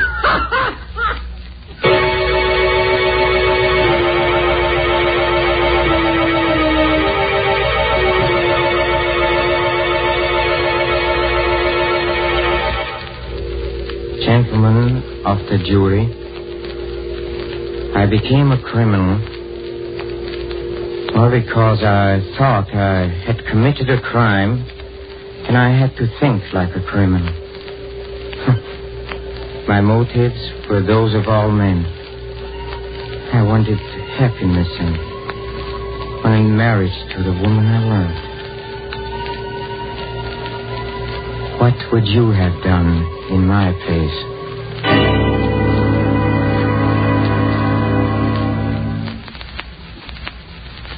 And I still think I know that guy. I wish I could place him. Well, it must be wonderful to have a sense of humor, but I don't think Charlie feels much like laughing. Do you? We'll pay to the inner sanctum and its fun-loving host Raymond soon, but don't go, please. Not until we drop in at the green room, where the players are rehearsing our next performance in a mystery playhouse. Come with me, please. Come. Change the dressings at midnight and again in the morning, nurse. Yes, Doctor. Well, Doctor, what did you find? Will I be blind? Is it very bad? Now, take it easy, Mr. Denton. There's nothing to worry about. Nothing at all. You're sure? You aren't just saying that. I'm quite sure. Valerie, did you hear that? I'm not going to be blind. Valerie, where are you? Right here, darling. Did you hear? I won't be blind. Isn't that wonderful? Yes, darling, it's marvelous. You don't sound very excited. Valerie, don't you realize I'm going to see again? She doesn't sound excited because I don't want you to be excited, Mr. Denton. You've got to relax. Try to sleep. Sleep? With this ungodly pain. My eyes are on fire. That will stop as soon as the opiate I gave you takes hold. You'll be comfortable, I'm sure. Now, good night. You're going now, Doctor? Yes, I'll look in on your husband in the morning. Stephen? Yes, Valerie? Do you mind if I step out into the corridor for a moment? But you promised not to leave me. I'm afraid, Valerie. Everything's so dark. The nurse will be here, dear, if you want anything. I just want to ask Dr. Wade some questions. Questions? But he's already told us. Yes, Stephen, I know. But I'd like to find out about the treatment and how I'm to take care of you when we get you home, you know. Just little things. All right. But hurry back. I want you near me. I will, dear. Good night, Mr. Denton. Good night, Doctor. And thank you. You're quite welcome. After you, Mrs. Denton. Thank you. I suggest we step into the consultation room across the hall. We'll have more privacy. All right. Here we are. Thank you. Well, it's been a long time, Valerie. Yes, Paul, it has. Almost 10 years, isn't it? About that. Strange that you should have called me, of all people, to treat your husband's eyes. Oh, I was panicky, Paul. I didn't know what to do. It all happened so suddenly. Stephen was working in his laboratory at the house when suddenly I heard a violent explosion. I ran in and found him clutching his eyes and screaming, "I'm blind." First thing I thought of was an ambulance. Then you... Why didn't you think of me 10 years ago? It's not fair, Paul. Was it fair to turn your back on me and then to marry a man almost twice your age? Paul, please, why bring up ancient history? It isn't ancient history to me. I've never forgotten you. About Stephen's eyes. What about them? I have a feeling that you weren't telling him the truth. You're right. Oh, you mean he's not going to regain his sight? He's going to be blind? Oh, Paul. You don't expect me to be concerned, do you, Valerie? After all, he did take you away from me. Don't be vindictive, Paul. It wasn't Stephen's fault. He didn't even know of your existence. And you never told him that we were on the point of being married? No, never. It's rather ironic that we should meet again at the bedside of my rival, your husband, a man who may forever walk in darkness. Don't say that, Paul. It's horrible. But unfortunately true. A moment ago, you told me not to be vindictive. I'm not, really. But if I were, I could have my fill of vengeance if I told him about us. And then told him that he'll be blind forever. Or I might take another form of revenge. I could tell you that an operation is called for. A very delicate operation. Are you trying to say that there might be a chance? Yes. But supposing I refuse to perform the operation... Paul, you're joking. You can't mean that. Perhaps not. But you call me vindictive. Suppose I operate and my scalpel slips. What if he dies? That would be murder. You're not a murderer, Paul. You wouldn't risk your professional reputation. Why must you torment me this way? You really love him, don't you? Yes, I do. Then forget the things that I've been saying. I want you to think of me, then. I want you to trust me. I do trust you, Paul. Thank you. Now as to the possibility of surgery. Here is the situation. The transparent film over your husband's eyes, the corneas, were burned and torn by the explosion. They've been so damaged that blindness will result, even though the eyes heal. But you think an operation would cure that? Possibly, although it's a very delicate job. The injured cornea must be peeled away and replaced by a fresh, healthy one. Where can you get healthy corneas? From and the eyes of the dead. It isn't quite as horrible as it sounds, Valerie. You know, dying people often will their eyes for just this purpose. We maintain what we call a corneal bank. It's much the same as a blood bank, only but there's this difference. Corneal tissue can't be stored more than 48 hours. It must be fresh, or it's no good. You have some available in the bank? No, that's the trouble. I'm afraid we haven't. But there's got to be some, Paul. I don't know where, Valerie. Unless... Unless what? I was just thinking. Last night, one of the interns asked me to look at a charity case that puzzled him. The patient is a Hindu or a Persian named Chandra. He lives in a dirty little shack near the waterfront. Yes, Paul. I stopped by and examined him. I found an incurable condition. There's no way to save him. He won't live more than a day or two. But his eyes are healthy. You mean you think he might... I don't know. You'd have to have his consent, of course. Take me to him, Paul. I'm sure I can make him understand. Oh, it may not be so easy, Valerie. He's a strange person. A mystic and a spiritualist. Let me try. Just take me to him. All right. We can go there now.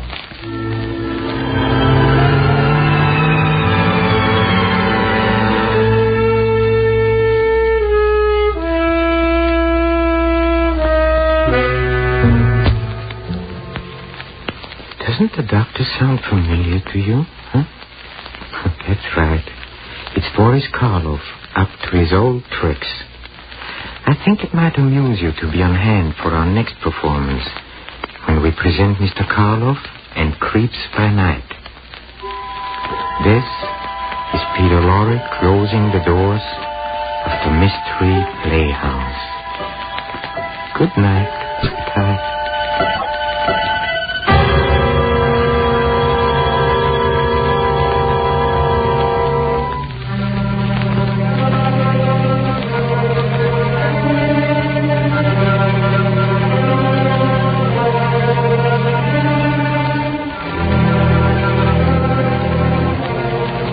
Armed Forces Radio Service.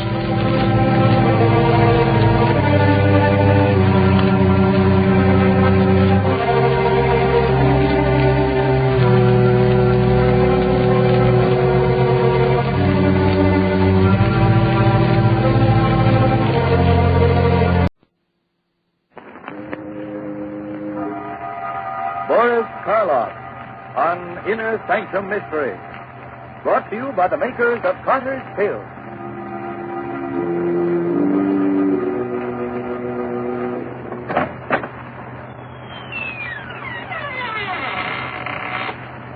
Good evening, friends. Let me welcome you once more to the Inner Sanctum. This is Raymond, your host. Come in, won't you, and sit down? No, I'm not being polite. I'd prefer you to sit, you see. Because within the next 5 minutes, you're going to be so weak in the knees that you won't be able to stand.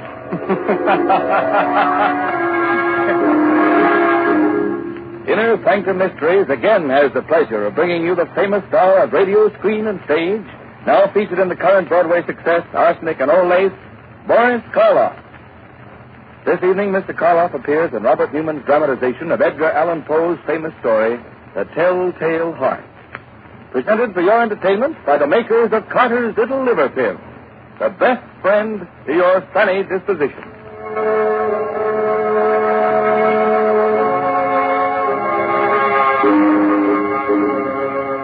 And now our story. A story based on a tale by the greatest master of the macabre that ever lived, Edgar Allan Poe.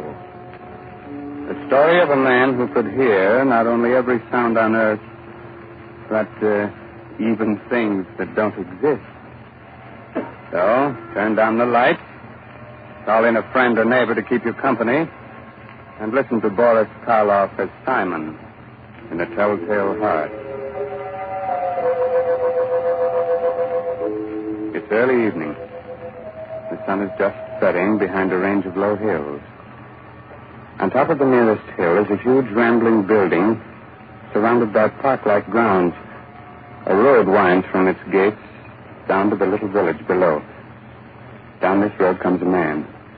He's tall, gaunt, his hair snow white. He's so busy with his thoughts that he doesn't see the small, dark man who sits by the roadside. But just as he is about to pass him... Good evening. Huh? Oh, why, good evening. Nice evening, isn't it? Nice? Why, it's the most wonderful, perfect evening I'll ever know this side of heaven. You don't say. And you can't know what it's like to feel as if you've just risen from the dead. As if your tomb was open. And you were told that you could return to the world that you knew and loved. Can't I? You can't. You see, my name is Simon. I was a musician. 2 years ago, I went stone deaf. Suddenly. Completely. Do you know what deafness means to a musician? It's like dying.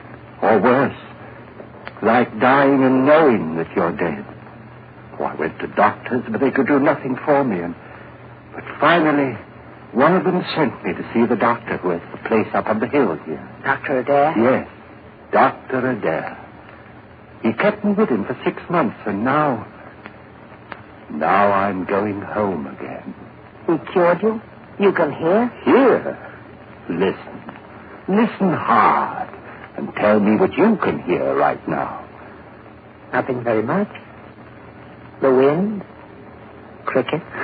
Cricket and the wind. Do you know what I can hear? I can hear the grass growing, the sap rising in the trees. I can hear the stars moving in their courses. I can hear things that no man ever heard before. Now do you know why I said that this was the most wonderful evening that ever was? Yes, Simon. But I knew why before. You see, I just left the place up on the hill myself. You left there? You mean... When I was taken there, I was blind. Oh, your eyes, yes. I hadn't noticed before, but they are strange. Shall we walk on together? Simon? Just where did you plan to go? Well, I've been thinking about that for weeks now. All the weeks when I couldn't leave my room. I must get used to being able to hear again. Gradually. From my window, I could see an old mill just this side of the village. Yes, it's deep in the woods, deserted. There's moss on the water wheel, and the door hangs open by one hinge. You mean that you can see it from here? My eyes have become as good as your hearing. You thought of going there, living there? For a while, until I was ready to return to the world. Oliver, why don't you come with me? Then when we are both ready, we can go back together to the world. Yeah. I could do that. Think of what it's going to mean, how much we're going to be able to help people. You with your sight and I with my hearing. Help them? Yes. Yes, of course. All right, Simon. We'll go to your old mill.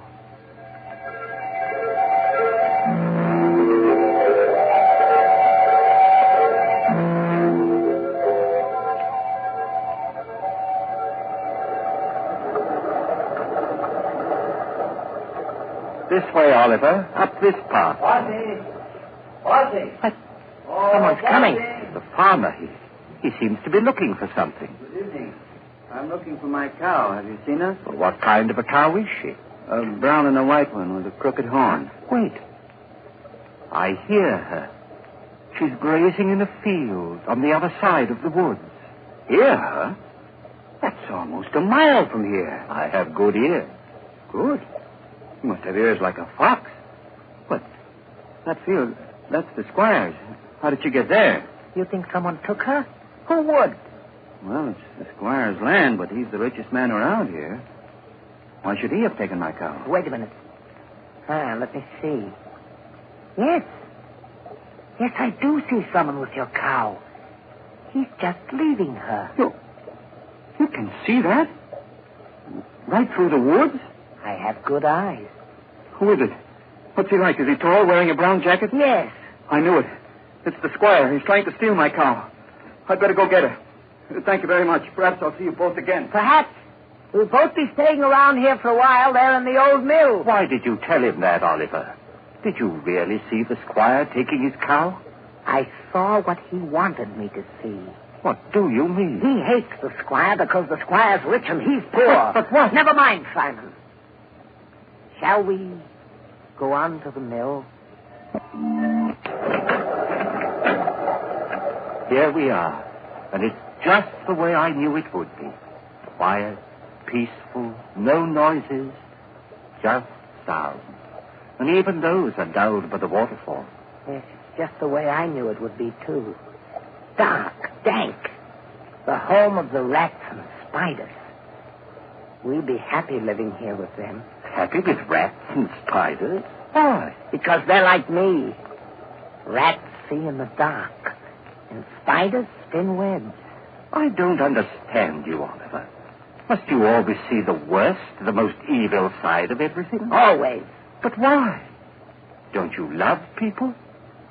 Don't you think that this is a good world? A good world when I was blind for more than 2 years? But whose fault was that? What difference does that make? I was blind. And did anyone care that I was? No. Love people. I hate them. But, Oliver, that's wrong.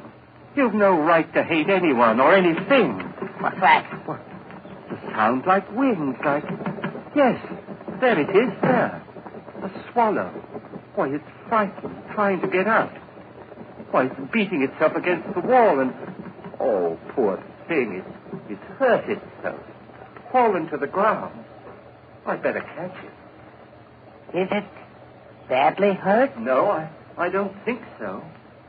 Oh, just this one wing. Here, let's see. Perhaps we can put a splint on it, heal it. Do you think so? Here, Oliver. But be gentle.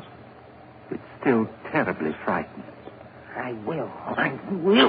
Oh, Oliver! What are you doing to the bird? Blood, you've crushed the swallow, killed it. So it has. You killed it deliberately. You think so? I told you we all have some badness deep inside us. Even you. Here you are ready to believe the worst of me, that I'd wantonly crush a harmless little sparrow to death and... Simon. What is it? I don't know, but there's something in your face. Something that wasn't there before. I don't know what you're talking about. I'm going up to bed. Simon! Simon, wait! It wasn't he that was blind. It was I. Why, he's bad, evil, clean through. He's like one of the spiders he loves so much, lurking here and spinning cunning webs to catch innocent people in. And what he saw in my face just now, there was something there. Something that wasn't there before. Death. Why did this have to happen to me? I was so happy just a little while ago. I loved everyone, the whole world.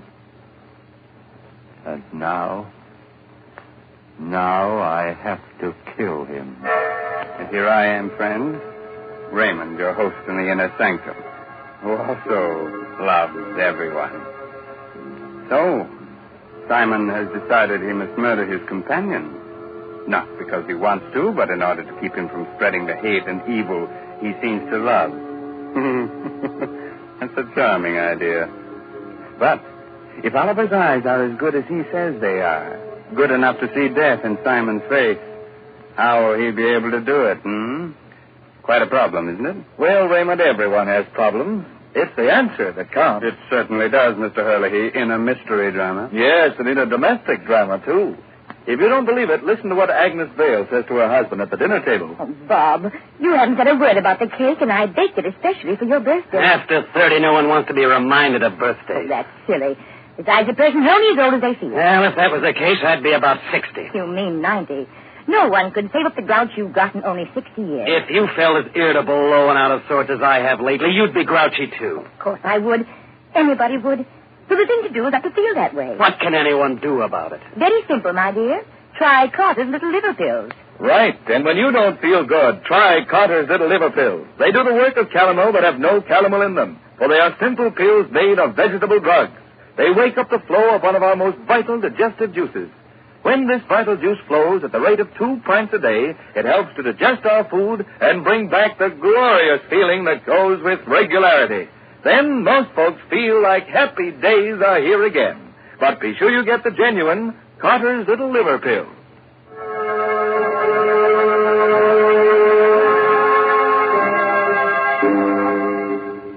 Well, friends, are you sorry I advised you to sit down before? I thought not. You still want me to go on with the story of the Telltale Heart? Very well. It's a little later that same evening, and Simon is sitting in the upper story of the old deserted mill, waiting, listening. Sleep, Oliver, sleep.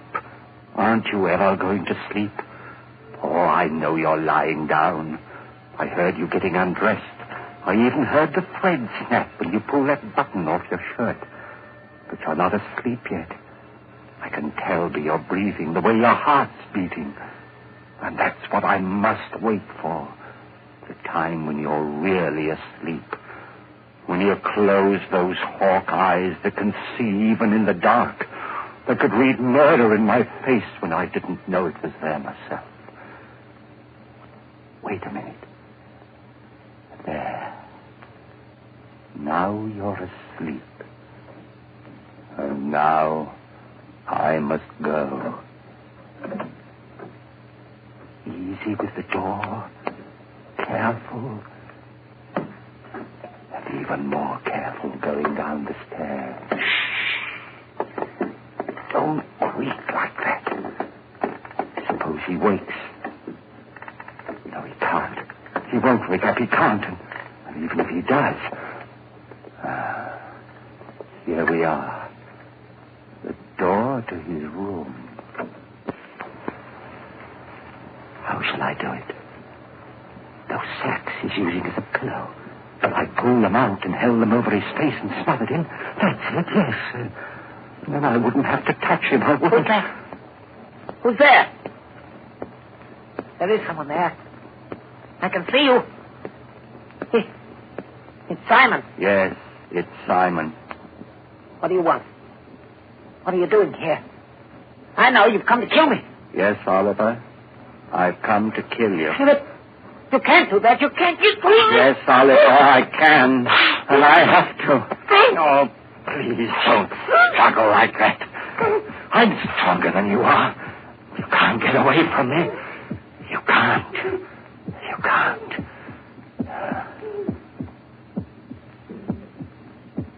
That noise. Hear it? It's your heart. Beating, pounding, driving the blood through your veins. It's beating more slowly now. Slower and fainter. Running down like a tired clock. And I'm not going to let you go until it's stopped. So don't struggle. Don't struggle, please. Just a few seconds more. I can hardly hear it now. Just a faint, throbbing murmur. And now, even that's gone. Yes, it stopped. And you're dead. Oliver, listen. I didn't want to do it. I didn't, but I had to. You were only interested in hurting people. That's why I had to do it. And that's why I'm not going to give myself up or confess that I killed you, because I can still help people. You understand, don't you? That's why I must get rid of your body, hide it somewhere. Oh, what am I to do with you? I know. I'll keep you here, tear up the floor and hide you underneath it. Let's see now, this crowbar. And this one here, there. That should be big enough. And now, in you go.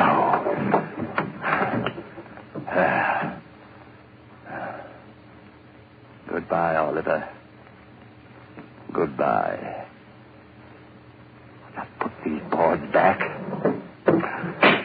nail them down again with the same rusty nails. And it's done. Now I'll spread this dust over the cracks. No one will be able to tell what I've done. No, not even with your eyes. If you could still use them. What's that? A light. A lantern outside. Someone at the door. Maybe Christie's come back again. Yes? Who is it? It's Trent, the constable. The constable? What do you want? Oh, nothing much. Thought I'd drop in. Say hello. Come in, constable. Come right in. Thanks. Weird time of night to be visiting, but I heard there were strangers living out here, and I thought I might... Why, of course, it's part of your job to investigate strangers, isn't it? In a way. Not that you're a stranger, exactly. What do you mean? Well, you've been around here for some time, haven't you? Up at Dr. Adair's place in the hill, I mean? Oh, yes, of course. I just left there this afternoon. Uh-huh. And your friend, where's he? Sleeping? Friend? Why, there's no one here with me. I'm all alone. What the doctor said. You mind if I look around? No, of course not. Not that I doubt your word or anything like that. Oh, no, don't apologize, Constable. Go right ahead. Well, Constable? There's certainly no sign of anyone else. Well, I told you so. Yes, you did. Now, I'll just sit down here for a minute. My pipe going. No, not there. Don't sit there. Why not? Because, well, it was just that the floor looked a little rotten right there, and I was afraid that... Oh, I guess it's all right. Sure. Strong enough to hold me, anyway. Don't step me if I pet you. Good heavens. What's that? What's what? That sobbing. That noise. Beating away like... I don't hear any noise. But you must, those ears of mine. Sometimes they're too good. It's just your watch ticking. Watch? I haven't got a watch on me. You haven't? But then what? Oh, look, Constable, I could use a bit of exercise. Suppose I walk you back to the village. Well, that's mighty nice of you. I'm glad to have your company. There's no hurry, is there? Just let's sit here for a while. I don't want to sit. Constable, will you come now? Now, this minute. If you don't, I don't know what I'll do. Hey, you have gotten yourself into a state. Is anything the matter? No, of course not. It's just that I get nervous, restless, and you won't mind if I walk up and down right here, will you? If it'll make you feel any better, go ahead. Thank you. This floor, it is noisy, isn't it? It isn't noisy enough. Constable, this lever here, I've been wondering about it. What's it for, you know? Oh, yes. I think it opens the sluice, starts the middle wheel turning. It does? Then let's try it. See if it still works. There. Yeah, it works all right. It's quite a racket, too. You're not loud enough still. Constable, for heaven's sake, will you come now and leave here with me? If you don't, I'll go back. Look, there's no need to get so excited. I'm not excited. I'm perfectly calm and quiet. Will you come now, right away? But I told you. I know what you're doing. Sitting there, pretending you haven't heard, making me stay here and listen to it, beating louder and louder and louder. All right, I confess. I killed him. His body is right underneath you under the floor. I killed him, and that noise you hear is his heart. The beating of his telltale heart.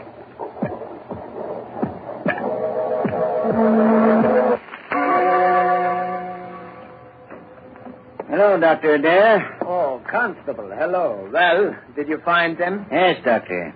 I'm glad. Some of my boys will be bringing the other one, Oliver, along in a little while. Bringing him? The matter with him? Well, sort of. They were in the old mill by the river. Simon had evidently tried to kill Oliver, but he hadn't done a good job of it. He nailed him up underneath the floor. And when we got him out, he was unconscious. He's still pretty weak. I see, yes. Bring Simon in, will you? Sure. All right, Simon. In here. Yes, Constable.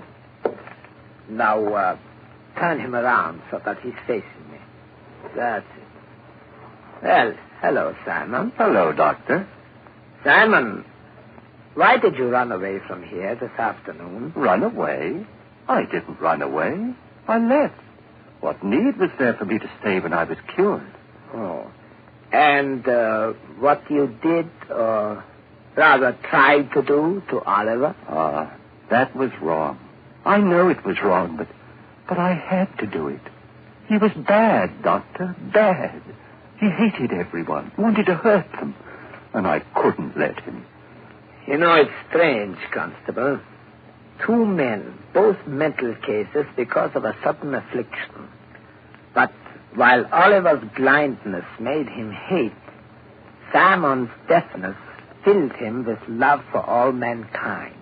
Deafness? You mean he's deaf? But when you talk to him, he answers you. Yes, he reads lips. That's why I had you turn him around, so he was facing me. But he's stone deaf. He will never hear again. What's that you're saying? Deaf? But I'm not deaf. Why, there's no one can hear better than I. No one. I heard everything when I left here. Things no man has ever heard before. The song of the swan. The breathing of the fish. Why, I even heard the beating of Oliver's heart. After I'd killed him. Yes, Simon, of course. I'm not deaf, I tell you. I'm not.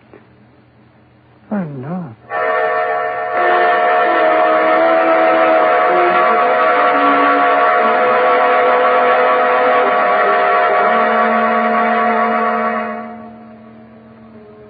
So, Simon did hear all the things he said he did. Even the beating of the telltale heart.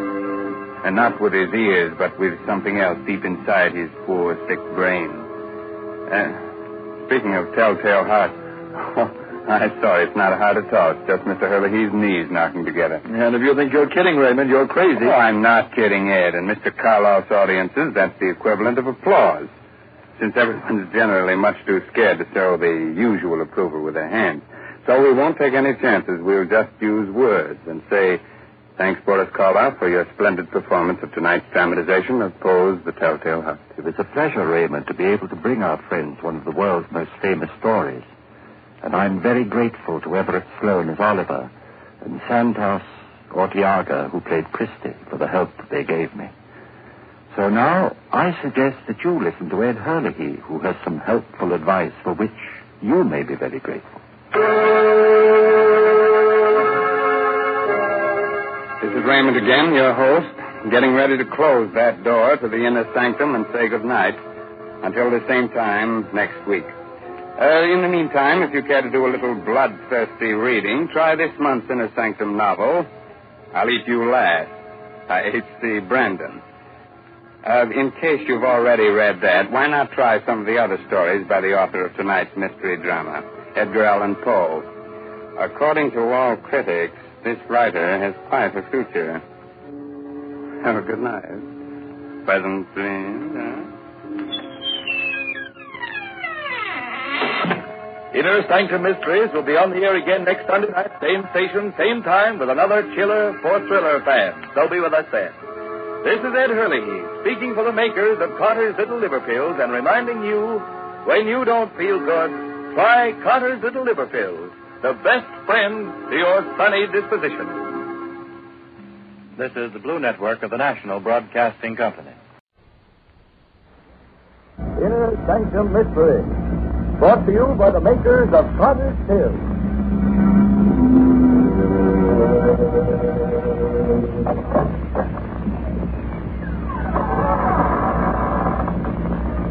Good evening, friends. I'm Raymond, your host. Remember? Won't you come into our inner sanctum? Well, it's very gratifying that you had the courage to come back.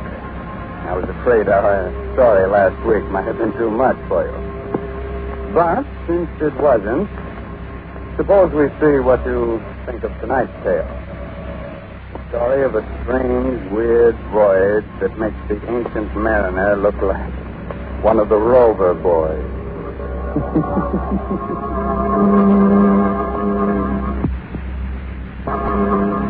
Inner Sanctum Mysteries tonight bring you The Death Ship, featuring an all-star cast of radio favorites in an original radio drama by Robert Newman.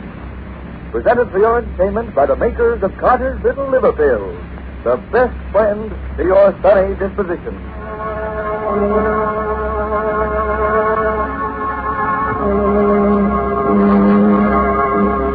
Now, wait. A question before we begin. Do you really know anything about the sea? The sea that covers 2/3 of the Earth's surface? It's a place of storms and sudden death. A place where anything can happen, and usually does, aboard the Death Ship. The Caribbean. Vast blue home of the Gulf Stream and the mysterious Sargasso Wild. Somewhere near its center, heading north, an open boat. In it, their eyes red-rimmed, their faces raw and cracked, are 5 men. One of them glances astern. There, trailing them, is a menacing, triangular black skin. Captain Pike. Aye? What is it, Corky? He's back. He's following us again. Who is? That shark. The same one that picked us up right after the wreck. How do you know it's that same one? Because I do, and I don't like it. You know what it means. He smells death. He'll keep on following us until... I'll hold the shore, Captain. If you can't get him. What's the sense? I tried 3 times already. But please, Captain.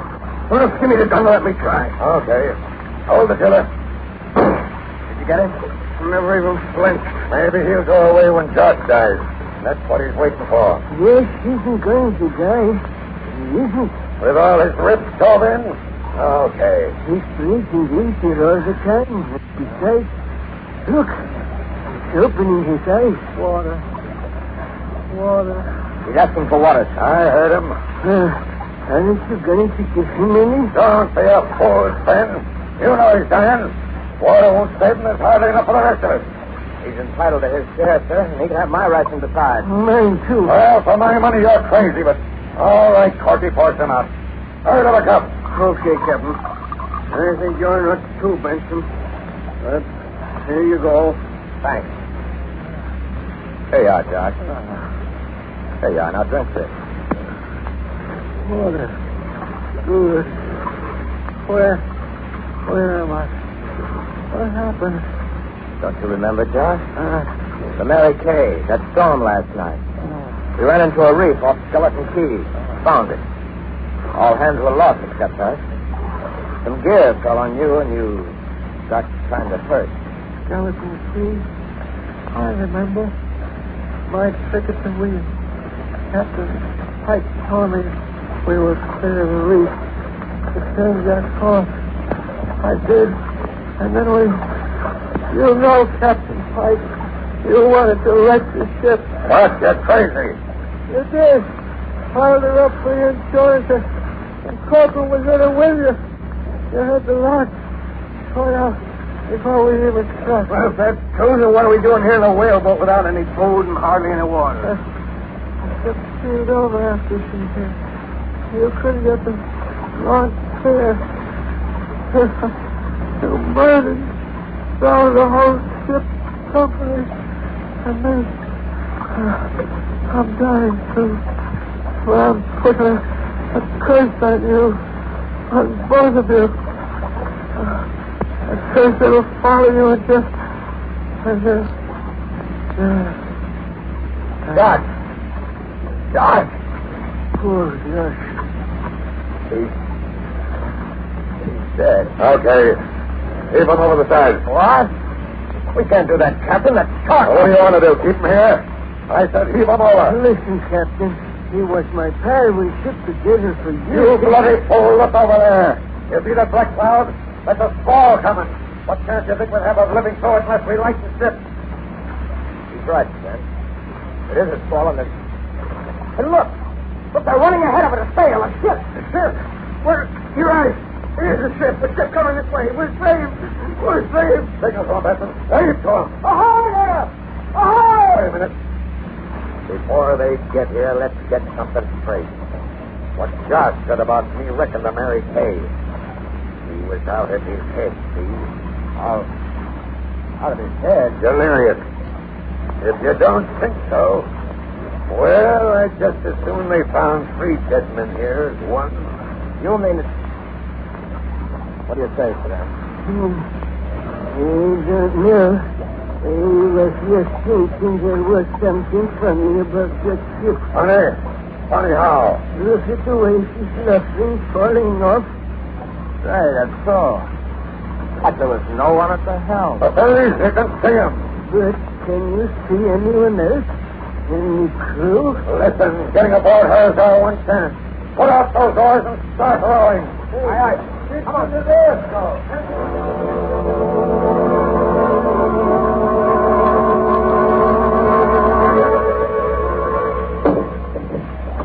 Rubber counter, hold on. Now, scramble on board. What about George, sir? In the whaleboat? Leave a minute to cast it adrift. I guess that's better than letting the sharks get him. Okay, Spence? All right. So long, Josh. Now, let's look around here. That man at the helm first. Well, maybe he's drunk. So blind drunk he didn't see us. Maybe the rest of the crew's below and... Holy smoke. Drunk.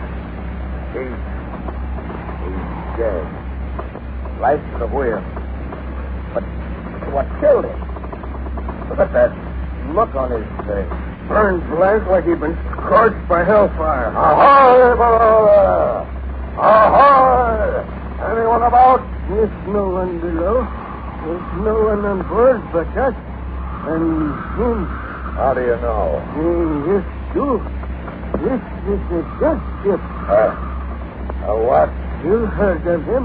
Every sailor has. Ships wandering around the sea, drifting into port without a soul on board and no way of telling where the crew went or why. It's a death ship, and they don't like it. Oh, you don't. You'd rather be out in a whaleboat, I suppose. Why, with this squall coming up it's here.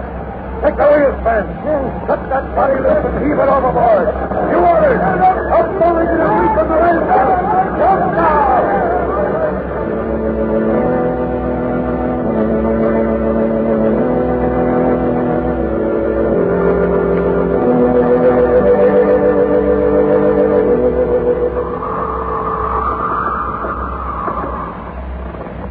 Riding easier now, is she, Spence?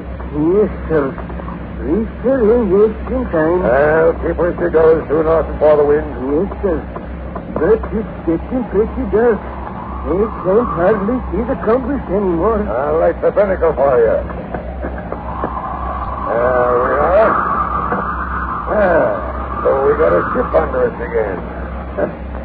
Good ship, too, from the feel of her. And just in time. We just swamped her on the whaleboat. A piece of luck, all right. Maybe, sir. But I told you I don't like it. I'd still like to know what happened to the crew and what killed the man we found at the wheel here. Well, as soon as Corky and Benson get back, we'll take a look below. I'll pass you off and on deck, sir. Okay, Benson. Now, let's see if we can't get to the bottom of this. Take a look below deck, you mean? Aye. You stay at the wheel, Spence. You others, follow me. Aye, sir. Due north.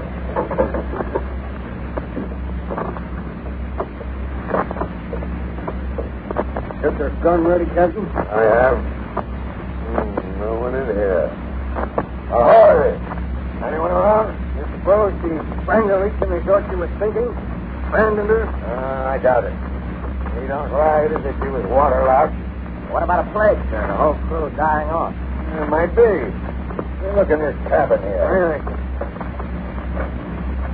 Yeah, looks like it must have been the captain. Aye. Everything's shipshape here, too. Bunk made up. Hey, what's that? There, get the wall. Sea chest. Hold them. Hold? That chest was old before you were born. Look at the ironwork, the rust on it. Where are you supposed to do that? Well, now we'll soon see. Holy jumping off the back. Gold! Bars of it, jewels, pearls as big as marble. Pirate treasure. Or maybe old Spanish treasure. Look at it! Look at it! We're rich! We're rich! I'm going to Bob and tell Ted. This can't leave the wheel. What is it? Down in the captain's cabin, a big chest full of gold and jewels and treasure. That's so. Don't you understand?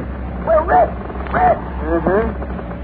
Son, what is it? I don't know. At least, good. Look, Price up here. Captain. Okay. I don't know what's come over you, but Captain Price, will you come up topside for a minute? Aye, coming up. Well, so you don't like this ship, eh, Ben? Did he tell you what we found? He told me, and it doesn't make me like it any better. What do you mean? You've been to sea for a good many years, Captain.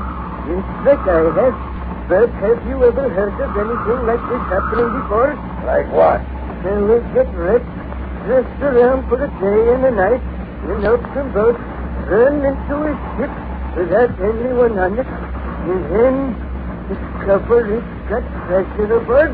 Hey, what are you driving at? It happened, didn't it? Did it? A couple of minutes ago, they saw something off the port bow there. Saw something? What? It was too dark to be sure, but it looked to me like a whaleboat with 5 men in it. And somehow, I got the feeling that those 5 men were us. What? Yes, Tom. They don't think we're really here on board this ship at all. They only think we are. We're really still out there, tossing around in the whaleboat. At least, our bodies are. And then they got a hunch that we're all dead.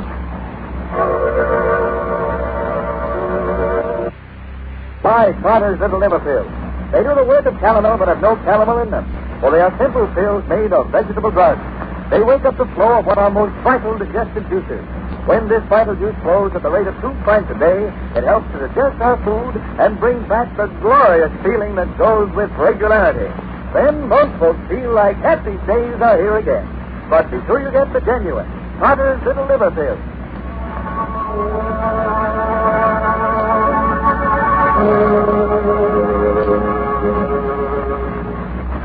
Well, you want to go back to sea again on the death ship?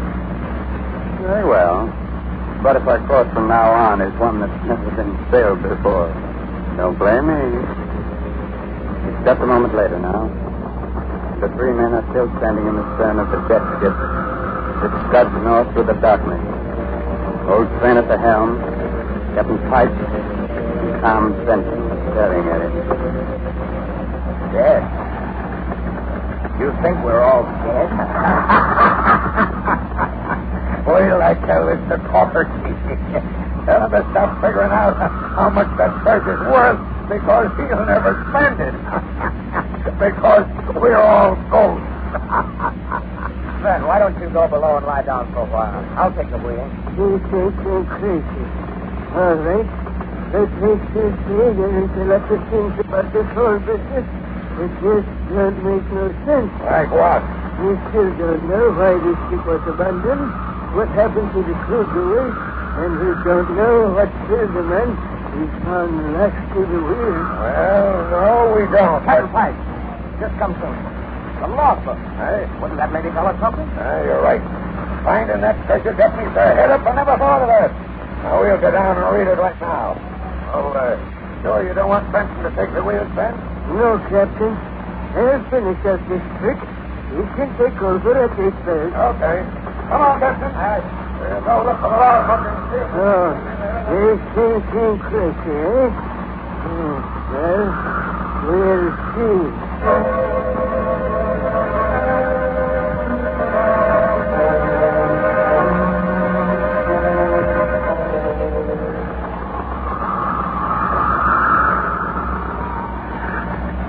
I'll take it. Due north, huh? Yes. Well, catch anything from the lock? That sure did. 20 yards. I'm listening. Finish. Well, it seems that this ship here belongs to a man named Talbot, a yachtsman. He was snooping around a bookshop one day, and he came across an old book written by a Don, a Spaniard, a couple of 100 years ago. It was all about a galleon, a treasure ship that went down around these parts. Storm? Partly. Talbot fitted out this ship, came down here to look for the treasure. He found it all right, but as soon as they started home, funny things began to happen. Funny things? Yeah. Two of the crew tried to break in and get Talbot's guns, and he had to shoot him. He shot another one when the guy went for him with a marlin spike. Then he realized he'd have to do something drastic. So he and his mate dumped the last 5 men into the whaleboat and set them adrift.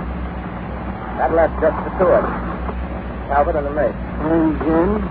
Well, the last entry was made day before yesterday. At least it's the beginning of an entry, but it trails off into a blot.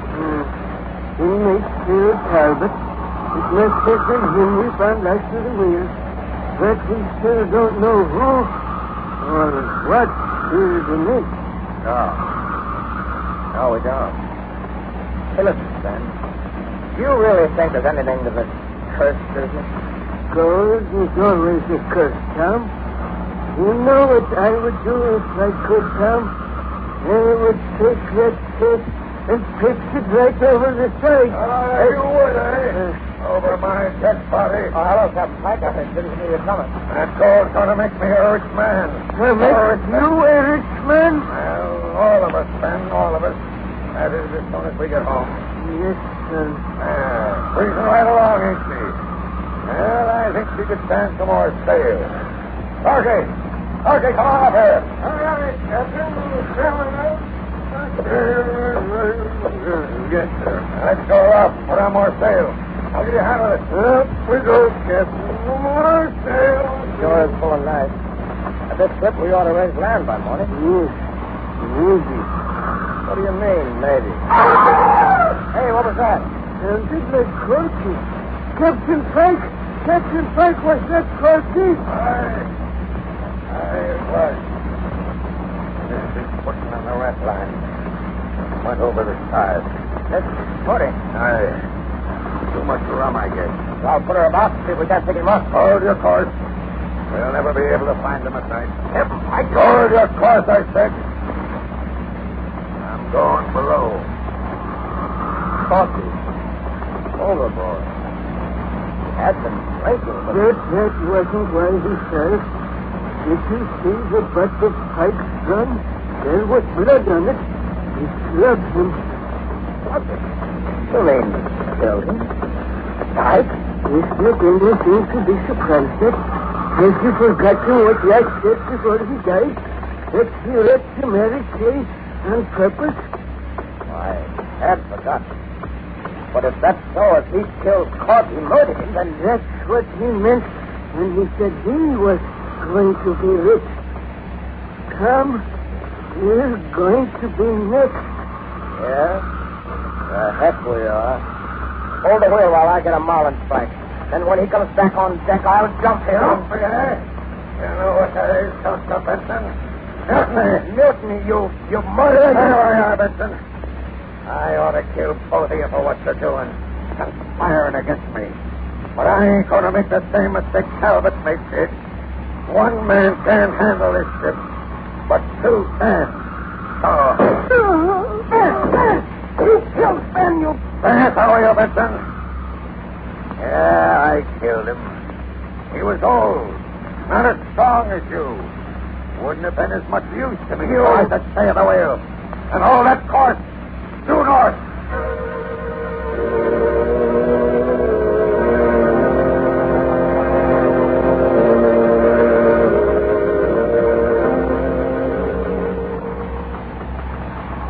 Getting tired, Benson? No. Well, that's good. Won't be long now. Almost 3 bells.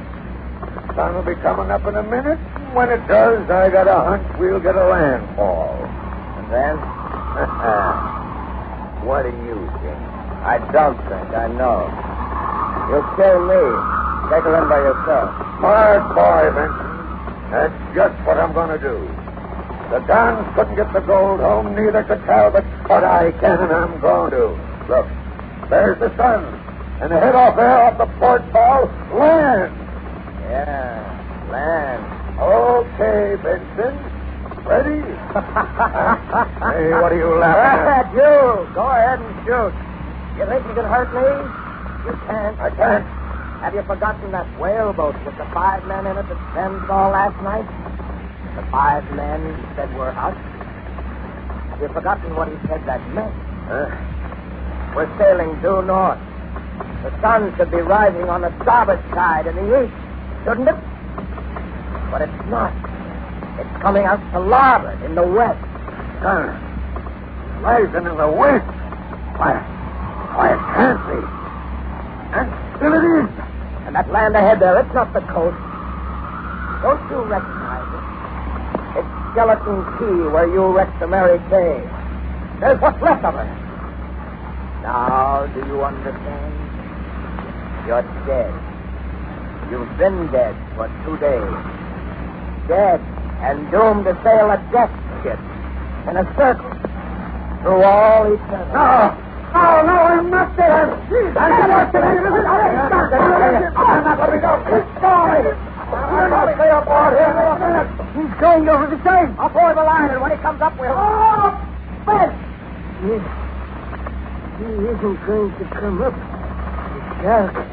And it looks like the same shark that followed us all day yesterday. Yeah. Well, that was smart work, Frank. I thought I saw you move once or twice. I had a hunch you weren't dead. Wasn't dead? Aren't we both dead? Heck no. Does that slug through your shoulder feel as if you were? Well, no, but you just said to Pike. A trick tried to get his gun. Trick? There ain't no trick about the sun. It's rising in the west instead of the east. No, it's not, Sven. As soon as I saw it, the whole thing came to me. You remember that body we found lashed to the wheel? The mate? You know what killed him? Lightning. Lightning? Yeah. Struck by lightning during the storm when the Mary Kay went down. Besides killing him, it polarized the compass. Reversed it so that the needle pointed south instead of north. That's why it looked like the sun was coming up on the wrong side. That's why we ended back here at Skeleton Key again. We were sailing south all the time instead of north. That's what whaleboat. They could see a whaleboat in 5 minutes. Sure you did. And you know who they were. The men Talbot and his mate set adrift so they wouldn't have to share the treasure with us. You know what we're going to do? We're going to pick them up and get them to help us sail this ship home. And the treasure? You said you didn't want any part of it. Well, I don't either. They found it, let them divvy it up. But us, we found this ship. That's right. Silent. It's ours now. Ours to do anything we like with. We're our own boss from here on in, then. And what more can a man want? Nothing, Tom. Nothing in the world.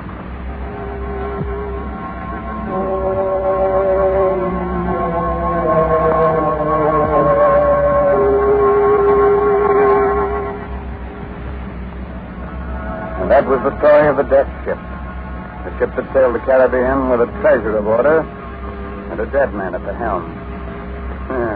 Pleasant little tale, wasn't it? Did it have enough corpses and sudden death in it to suit you? No, it didn't. Some people are never satisfied. It's a good thing they're not, Raymond, or there wouldn't have been any progress.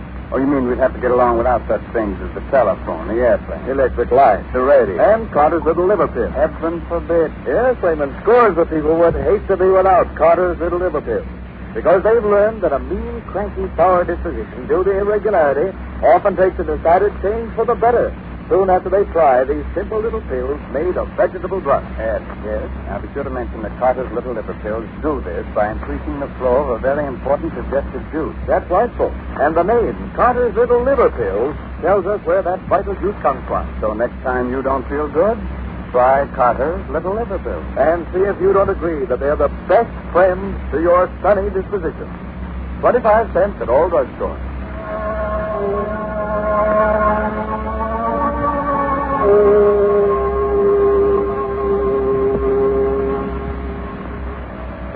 Raymond again, your host, getting ready to close that door to the inner sanctum and say goodnight until next week, when our guest will once again be Paul Lucas. I hope you enjoyed our little story and that you got its moral. What moral? Oh, it had one, all right. All our stories have. Dead men tell no tales, except on the inner sanctum.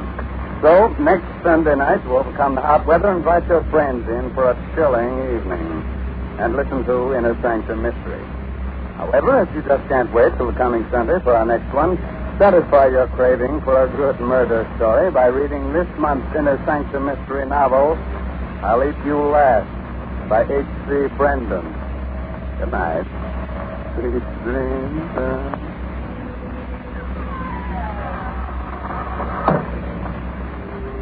Featured in tonight's cast were Arthur Vinton as Captain Pike, Byron McCormick as Tom, and Gilbert Mack as Ben. Original music by Lou White. Inner Sanctum Mysteries will be on the air again next Sunday evening, same station, same time, when we will again have the honor of bringing you the popular and gifted star of stage, screen, and radio, Mr. Paul Lucas. Be sure to listen in. This is Ed Hurley reminding you, when you don't feel good, try Carter's Little Liver Pill.